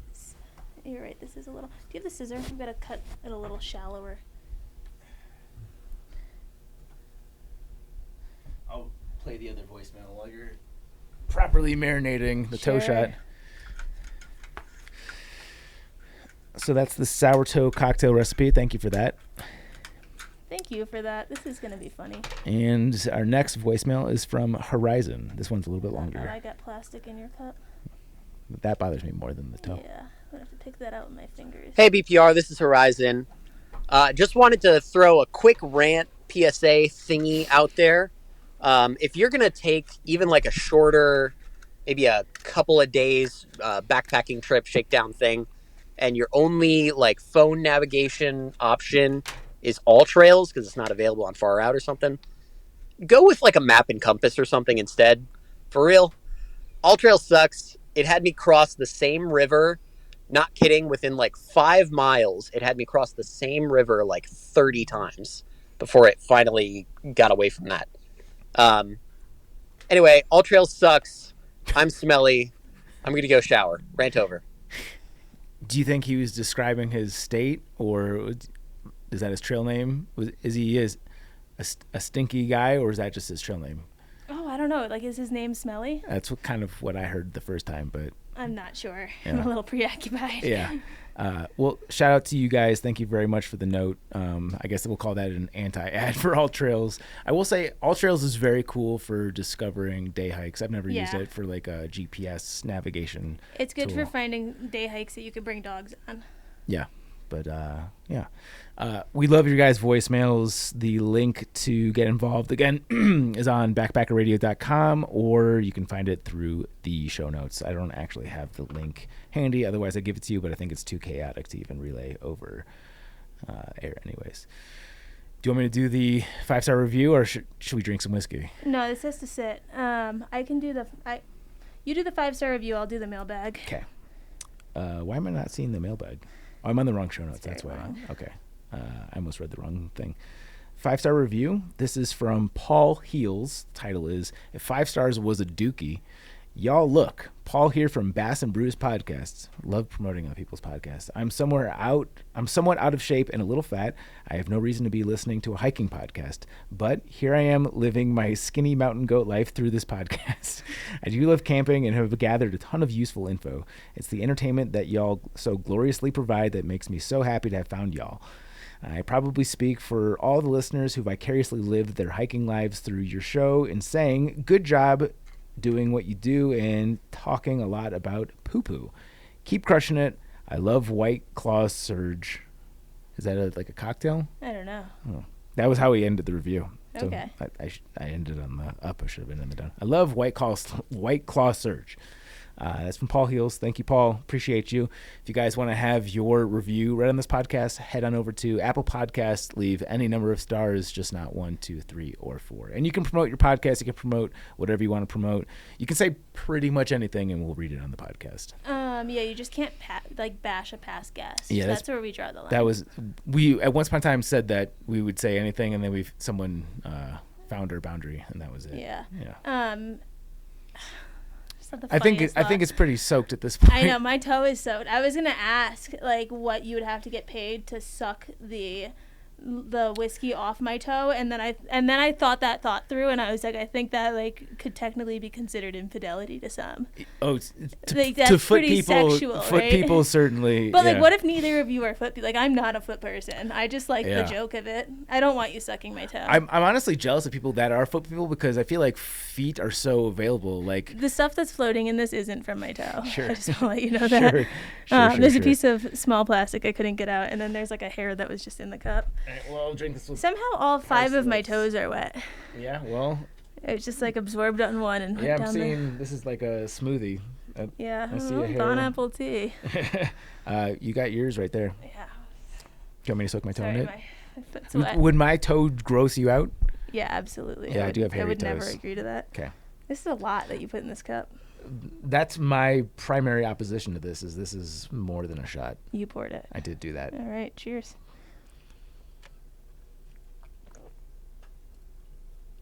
Yeah, that was 2 shots. How did she taste? Like whiskey. People would pay good money for that. I don't doubt it. Should we do that as a next, like a giveaway? A Chance toe soaked shot. People are gonna think I have a real fetish here. Yeah, if you guys will sponsor the podcast for a chance, I guess I'm trying to profit off of your toes. I Yeah, shouldn't I'm do trying that. to profit off my own toes. Yeah, start your own personal Patreon here, but let me No, pull it's it. OnlyFans. Yeah, I guess it's OnlyFans. Yeah, that was good. That wasn't that bad. Yeah, it's weird where you draw a line because that's Alcohol. way worse than someone's toe shed on your laptop. You think so? I don't. You just drank my toe. No, I drank whiskey. Alcohol kills everything. It's like if you get a cut, you put ethanol on it because it kills all the bacteria, which is why I have no fear of your toe juice. What day did I hang out with Fireball this week? That was Saturday. My last shower was on Saturday. I don't care. I honestly Okay. don't care. But that actually, thank you for bringing that up. Is there someone in your life that you love enough that you would do a pickled toe shot per their request if that was like their dying wish? What Their like toe. Yeah. it's their toe pickled in a shot. I blocked this out from the last time. Yeah. So based on my friend's request and apparently the sourdough cocktail recipe is you would drink a shot. I think you have to. No, my friend's request is you don't have to drink the toe, but the toe has to be in the shot. Yeah, I'd probably do what you just did. Like for me, that would make me vomit. I would be incredibly disgusted and not like on board with it at all. Yeah. If it's someone I care about and that's like their dying wish. If Mim said like, when I die, this is important to me. Like I would want her to be a little bit real about the fact that it's not actually important to her. The fucking with me part's important to her. The stipulation I would make is I want to find a way where I can at least do it while she's still alive because I would like to like I'd like to share that joy together. You know, like if you're dead and I'm doing your pickled toe shot, like it's really just me grossed out on my own and like hoping that you appreciate that wherever you are at that point. But would you do it? I mean, I think it would have to be like that where she's just dipping it in. I love that we settled on this being Mims's toe. Let's say it's Mims's toe hanging out in a cup for a month. You don't have to drink the toe. Is it attached to her body alive or is No, it like a dead just a detached toe. I would do it for her. I would. Okay. I mean, I would think it was pretty fucked up that she'd ask for it. I think there's like a lot better things you could ask. I could see Fireball being that person though. If that would give her joy, but the problem is that she's not there to actually like. She's not there to cash out on the joy. She's got a winning lotto ticket and she's not there to cash out on it. Yeah. So like, what are you getting? You know, like you're not. I would want her there to, like. Can someone sever this woman's toe before she goes so that it can pickle for the month and then she can... She's on her deathbed? I want her to watch it happen and to, like, last breath be a laugh at my expense. Yeah, okay. That would mean more to me. Okay. I know it's not about me. Yeah, right. But, like, I would want... Like, you at least have to get the laugh. If you want this so bad, you have to, like, be there to laugh at it. But you might just pass into the next realm knowing that, like, you know what? Cool stuff's going to happen with my body. Yeah, I mean, I would honor that. Cool. All right, I'm gonna let you take this mailbag, or if you want to pass it off at any point, feel free. But I can do it. I read good. Yeah. I read better than you do. True. Number 1. It doesn't start off with an intro. It just we're going into numbered lists. 1. Help. I can't find the show notes you refer to on Backpacker Radio, which is supposed to have links to submit poop stories, provide comments, and get info, e.g. an Iceland trip. Ooh, boy. Note, I am a bit behind, yes. In the last installment I listened to, I was, I think, number 215, in which Zach dissed snow camping. So the show notes, where you can find them, is if you go to, like, let's say you're listening to the podcast on, I'm going to say Apple Podcasts as an example, like a podcast player app, or Spotify. There's usually like a description below an episode, and in that is a link to them. Or let's say you're not just listening on an app and you're listening some other way, or you're thinking about this after the fact and you can't find the episode. You can Google Backpacker Radio and the episode number, and it'll just come up. But the easiest answer is now we have a website, www.backpackerradio.com, and I love that you the included main the www. page. You have a .co address for the track. Don't come at me. I tried to buy the .com, and the person told me that 5 figures wasn't enough. So that's a vastly different story than the 6 years you've been telling me. It's ultralight. Oh, well, yeah, it's a better marketing. Yeah. You know what's ultralight is not spending $100,000 So this is on a why domain you name. bought the Backpacker Radio domain name 6 years ago. Oh, it definitely changed my thinking on, intellectual property. That's been one of my biggest ha-has, is that we've sat on this domain name for 6 years and done nothing. To all the entrepreneurs out there, as soon as you have an idea for a thing that you want to call anything, check all the domains first. But as it turns out, I don't think not having the .com has harmed the brand in any way. But No, because there's Trek bicycles, and that just makes more sense. Like, that makes a lot of sense. I have a story for you off air. Oh, great. Okay. That I'm excited for. Don't forget that. But now we have this website, backpackerradio.com, and on the main page, it is our RSS feed, which for someone who's not techie, I don't even know what RSS stands for. It's just a list of our episodes, and you can find all the show notes in the descriptions for each of those. If you're still struggling... Really simple syndication. I didn't actually know the answer either. Yeah. If you're still struggling at this point, and you've gone through these steps and you can't find them, go to Instagram. Go to our Instagram, which is Backpacker Radio, and just shoot us a DM and say, hey, I can't find the show notes. Can you help me? And we will help you. We will walk you through step by step how to find them, and we will give you that tech support until you do. Happy to get you there. I don't know if the air conditioning turned off or if it's just getting... No, it got quieter. The toe juice The is background, making me warm. the background hum left in the middle of that. Anyway, So that's where to find the show notes. Check the description on wherever you're listening to this. Number 2. On snow camping. It is a wonderful experience for a backpacker. I did it for several years in the 1990s as a student and then as an assistant leader with the Sierra Club's snow camping section in the San Francisco Bay Area. Each winter we had a day of instruction, January, and then 2 trips. The first was 1 night and the second was 2 nights. Why is snow camping wonderful? Here's where we get to the sub-list. This is alphabetical bullet points. A, the beauty of the mountains in winter.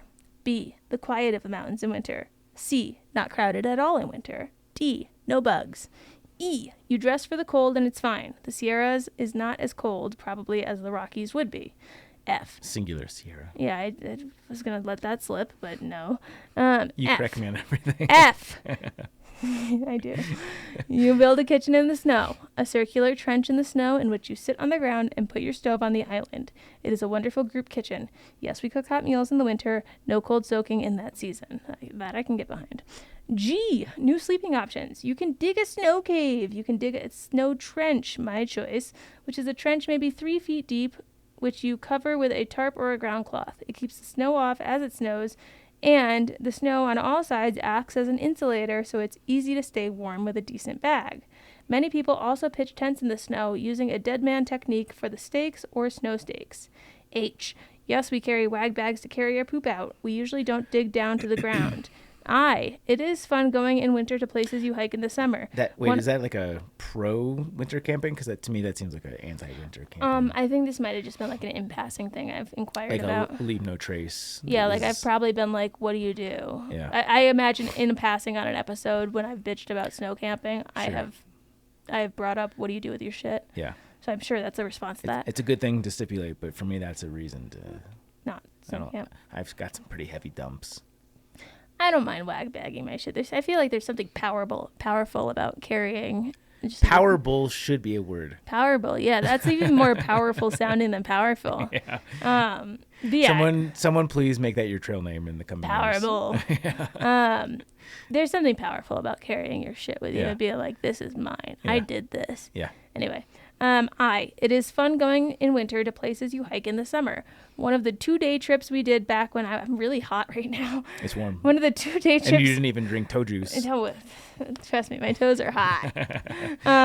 One of the 2-day trips we did back when I was doing this was to Lassen National Park. A day trip on our middle day was to Bumpus Hell, where the water is streaming, and even in winter. Can I tell you a story about Bumpus Hill while we're here? You've been there? Yeah. Okay. This is when I was road tripping out of the truck. There was a leak happening. I had bubbles in all 4 tires, so the car was bouncing. They thought my brakes were gonna go, and I'm in this parking lot of Bumpus Hill, and it's downhill both ways. And I'm like worried that my brakes are gonna go. The car's not running straight. Like this was a real doozy in the road trip. Yeah. And I'm by myself because my ex at the time was British, and so he has to fly home after our summer job at the summer camp and stay out of the country for like 2 weeks before he can re-enter on his new visa for his like work year. And so I've got to get this truck that's a manual, like pickup truck that I've just learned how to drive manual. Got to get it to Vancouver to pick him up outside of the country so he can then come back in the country with us. And so I'm making my way north. I stop at Lassen because I'm like national parks, whatever. There's 2 good stories here. So anyway, I park at Bumpus Hill because I'm going to do this hike. Apparently Bumpus was this guy that was like a newspaper reporter. I hope I don't butcher this story.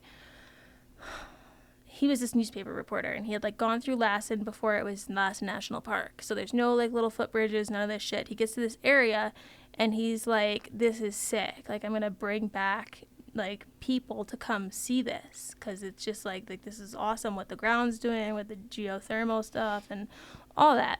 Do you have a timestamp on this? Before the park. Okay. I can look it up while you kill time in a second. But so he brings people back to show them like all this cool stuff, and they always tell you like Yosemite, Lassen, when you're in these places with these footbridges over this like geothermal ground, not to go off the footbridges because you don't know where you're going to step, if it's ground or if it's like above one of these pools. And so he's showing off like proud of this thing he found, and he steps through the ground and his leg goes into this geothermal pool. He had to get his leg amputated. So it does sound like hell. So they call this hike Bumpus Hell. That's a good story. And that was in like 2015. So if there's discrepancies there, I'm so sorry. But I like knowing the backstories for that stuff. Yeah, that's a good one. Yeah. I also at that time had seen people hitchhiking, like I think to town, and I could tell that they were probably PCT hikers, but I did not know enough to know if they were, and I was by myself. And I pulled over and I called my ex in England and like was like talking through the moral implications of what I would feel in terms of like pain inside and bad karma if I didn't offer them a ride. And like he was like, do not offer strangers a ride, you know? And I had gotten a bit past where they were hitchhiking from. Never had picked up a hitchhiker before. Was pre-PCT, wasn't any of that. And I had pulled over and I decided I had a banana and I was like, a snacky. And I was like, if I eat this whole banana and I still don't see them behind me because I hadn't gone that far further, then I'm going to assume that they got a ride, and that's why I don't see them walking behind the car because they were walking while hitching. I'm going to assume they got a ride, and I'm not going to think anything of it ever again. And I finished my banana, and I still didn't see them in the rearview mirror, so I kept going. And now it's been like almost 10 years, and I still think about those 2 hikers. Yeah. And like I still feel guilt for not picking them up. And so doing the PCT in 2017, the amount of like no one's ever going to pick me up anywhere. Karmic debt. Oh, I've never repaid. I feel like I will never repay that debt. Sure. I will never forget those 2 hikers. Yeah. But that's my 2 fun Lassen stories. Without being in the thru-hiking culture, it's very reasonable to not pick up hitchhikers, but yeah, I think being in that culture. Well, I could tell from looking at them. I was like, these guys are harmless. Like, sure, they're like tall and strong and muscular, but they're oh, don't take me over. And I was talking to my ex about it, and I was like, what if I tell them to get in the back and they have to lay on the mattress in the back, and like they can't come in the front? At least then they're not connected to me. And I was like, is that fair to do to a person? Like I'm treating them like a fucking stock animal. Prisoners, yeah. You know. I wish there was a way to find out who those 2 were, but those are my Lassen stories. Yeah, nice. Anyway, now we go on to bullet point number 3 because we moved off of subtopic 2, which was snow camping. 3, poop story for your book. The most beautiful place I have ever pooped, and I and a friend set out to ski/backpack around the rim of Crater Lake over New Year's holiday in January 1982. This sounds like a sick story. The road is closed and snow covered, but you can drive to the start. Early in the first morning on the trail, the urge came upon me, so I walked a little up the hill and did my business on the rim of Crater Lake as the sun rose over the side, putting streaks of sunlight on the trees and snow and the water. Putting streaks of sunlight on the trees and snow and the water of the lake. Absolutely beautiful. My most beautiful poop site. I don't know why words were closer together there. I'm going to turn my contrast down. Probably the whiskey. No, I think I zoomed out. There we go. Awesome. If you want to submit a poop story for the book, there is a link to do so in our Instagram bio. There's also a link to do so on backpackerradio.com. I'm also going to set something up. I've talked about this on the last episode, but I'm going to set up 1 or 2 or 3 things. I'm going to try to space them out so they go out with these episodes, where I have like essentially office hours on Zoom, where you can like join a Zoom call with me and I will record you telling me the poop story. And it's going to be like a very short window that I'm doing this, because I don't know if this will be incredibly overwhelming. Yes, Zach? When do we have enough poop stories? We haven't really talked about that off air yet. And now that my brain's working again, we should probably have some office hours and figure this out. Yeah, we should figure that out. Yeah. I think like I would say, if you want like a like definitely buy this answer from me, I think April Fool's Day would be a funny time to cut it off. Yeah. Yeah. I think we've got a really good number right now, but I know people are procrastinators. Yeah. And I know some people might not have submitted them because they might not just like typing. You know, like there's just like tasks I have to do that I just don't like to type. Sure. So I think giving them one last window where they can give me an audio that I record, and like, you know, like maybe we'll get some gold that we wouldn't have otherwise. But I think we'll have that conversation after this episode, because I think that's... Yeah. We've talked about this project a lot without any urgency, but now that I'm sleeping again, is game back on, and we're about to get ferociously productive, so that was the y'all nice better thing. watch out. That was the nice thing about like the April... Like, granted, it was an April Fool's Day joke gone wrong / gone right, depending on how you want to look at it, because I think this is going to be a really fun project for us. But part of the fun part about pursuing it is Zach was zombie dad for a bit, and so there was no pressure on it. You know, it was just like, we're just going to collect these for a bit, because Zach, like, we're not doing anything with it yet, because Zach can't. Yeah. Like, I'm speaking for you there, but I think that's an accurate statement. But now Zach can. But now Zach... So I've I'm been dangerous again, guys. But see, this is the first time you've told me Zach can. No, Zach can. Okay. And Zach will. Okay. And Zach should. do. Zach can. Zach do good. Zach. Yeah, so now that we know Zach can, Zach probably soon will. Yeah. And so that means we got to wrap this shit, no pun intended, up. Things get scary when Zach can and Zach will and Zach do. Well, Zach has ADHD. Yeah, that's so true. when Zach gets productive, Zach gets productive. When I get in the zone, I am unstoppable. Yeah, you're zoned in. Yeah. So what I'm gathering from here is Hulk is hulking. And so... Okay, so this goes out on Christmas. I'll probably post like a social about this and like maybe take some stories in December. Yep. I'm definitely going to be able to do it while I have my 2 weeks off at Christmas.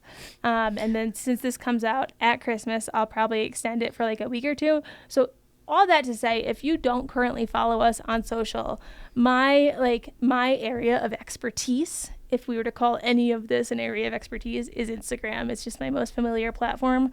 I will likely post this shit on Instagram. You know, like if you want to submit a verbal poop story where like you and I are in a Zoom and you just lay it on me. I hope this puts you in a weird situation.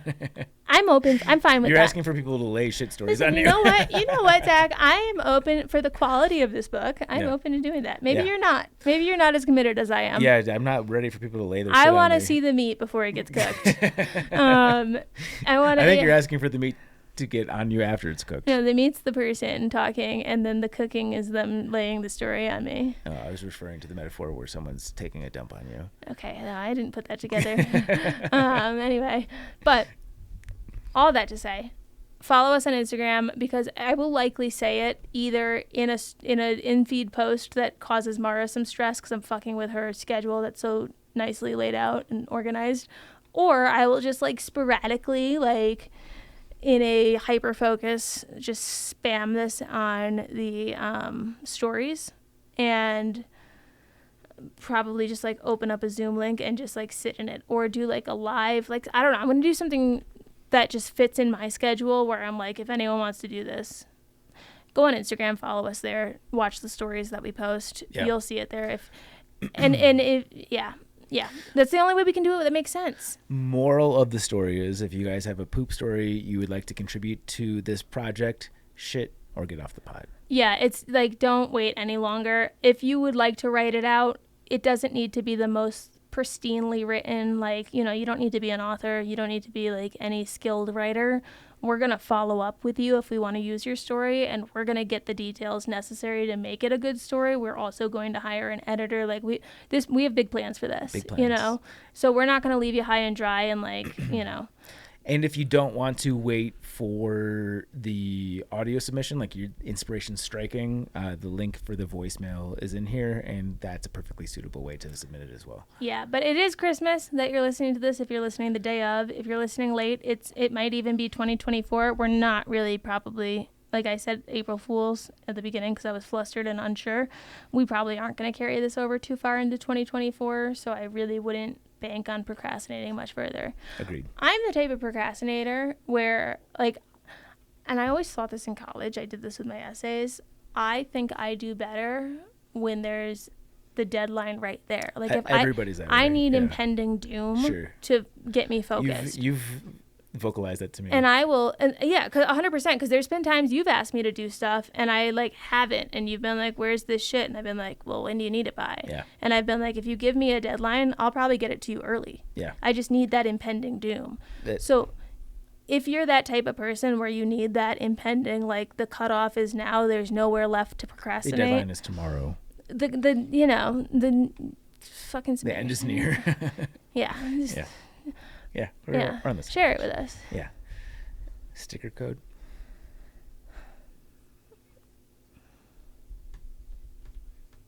Quick aside while you're thinking about it is one of the incentives for our signed book package is you get a Backpacker Radio sticker.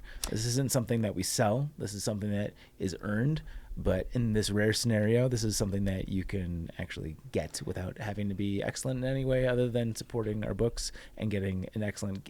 At this point, it's not a gift because Christmas is, in the rearview mirror. But if you want a sticker, this is the way to get it. Mental note to ourselves, we got to record that thing. Yeah, after. I got that. Sticker code. Okay, this is a selfish one, but I like the conservationist talk, not the conversationist talk. Conversationalist. And I like the stuff where, like, you learn, like, the trail was like this and then it was like this, This is going to be a tougher sticker code, so this one's going to take a little more effort. If you want a lower effort sticker code, we've got plenty of those in other episodes. But tell us something really cool that you think has happened on a trail, any trail, in, like, a conserving the trail type of way. Like, they did this to protect this, like you were saying about protecting the view shed of McAfee Knob. Like she had been saying about the area in Pennsylvania, or about the bears in Glacier, where they were feeding them and then they were like fed bears a dead bear. Anything like that for me, I think is like super interesting. So this is a self-fulfilling, self-serving ask on my end. Yeah. Maybe it requires a Google on your end, but Sure. I also think it's Christmas, and this could be like This is the gift for us. This could be some really nice stuff for people to read. Is like, hey, let's take a moment and like appreciate all the really nice things that we've been able to do to protect these trails for years to come. I think that's beautiful. Thanks. A super big thank you to our Chuck Norris Award winners on Patreon. That is Alex and Misty with Navigators Crafting, Andrew, Austin McDaniel, Austin Ford, Brad and Blair from 13 Adventures, Brent Stenberg, Brian Alsop, Fables, Christopher Marshburn, Coach from Marion Outdoors, Dane, Ish, Derek Cook, Eric Casper, The Friendly Ghost, Eric Hoffman, Greg McDaniel, Iron Hike Endurance Productions, Liz Seeger, Matt Sukup, Mike Poisel, Patrick Ciancialo, Sawyer Products, Spam, Timothy Hahn, Solo, and Tracy Trigger. You can follow us on social at Backpacker Radio on Instagram and TikTok, at Backpacker Pod on X, Facebook.com/Backpacker Radio. You can follow Chance. You can find me on Instagram at Juliana_Chauncey, and you can get my book Hiking from Home, a long distance hiking guide for family and friends on Amazon, or we're doing a little bookie bundle right now. Bookie bundle. If you little guys, bookie buns. If you guys want us to scribble on a couple of books at a severe discount, head on over to store.thetrek.co. It'll be right there for you, or in the show notes. We had been quipping about me signing Zach's books and Zach signing my books, so if you want something fun like that, I don't know what your threshold of fun is. Yeah, but leave that in the order notes, and we could probably make that happen. You won't know either way. I wouldn't know. No, they won't. Oh, Why wouldn't they? I can make a very convincing Zach. Oh, I thought you were saying you would sign your name on my book and vice versa. No, I would sign your name on your book, and you would sign my name on my book. Yeah, if you guys want to pair forgeries, we can make that happen. Follow us on YouTube. This was a very visual podcast. You got to watch Chance dunk her toe into a shot of whiskey. A shot is maybe a very big understatement. And then other things happened also. We have a nice chocolate spread. Oh, yeah, we do have a nice chocolate spread. I'm going to give him a shout out just because it's friendship. Oh, yeah. Anyone that sends us free stuff is going to get a shout out. Yeah, anyone who sends free food is going to, we've always shouted them out every time. We've never This is the best way for free press. You guys want to be on the podcast, send us alcohol, send us chocolate, send us, I got recently a postcard from a Trek blogger who had completed the CDT. Shout out to Peanut. Here's the thing, and you know this because it's Christmas, and if you are a Christmas celebrator, or really any holiday celebrator, you know that, like, maybe it's just because my love language is gift giving. Words. I didn't know that about you. Here's the thing, is I think my love language is all 5. And I know they say it can't be. I know they say it's heavily I take some. you as more of an affirmation person. But if I don't get enough of the others, I start to feel very depleted. I'm a very needy person. So just all 5, okay. All 5. Okay. But I can only do some of them. I find myself showing love through gift giving a lot. Yeah. So I love when people send us stuff. Mm-hmm. Like when we get stuff, no matter big or small, and this isn't like a beg for you guys to send us stuff. It's more of like an appreciative, like it means just as much as you probably hope it would. Sure. Like it means every bit that you hoped.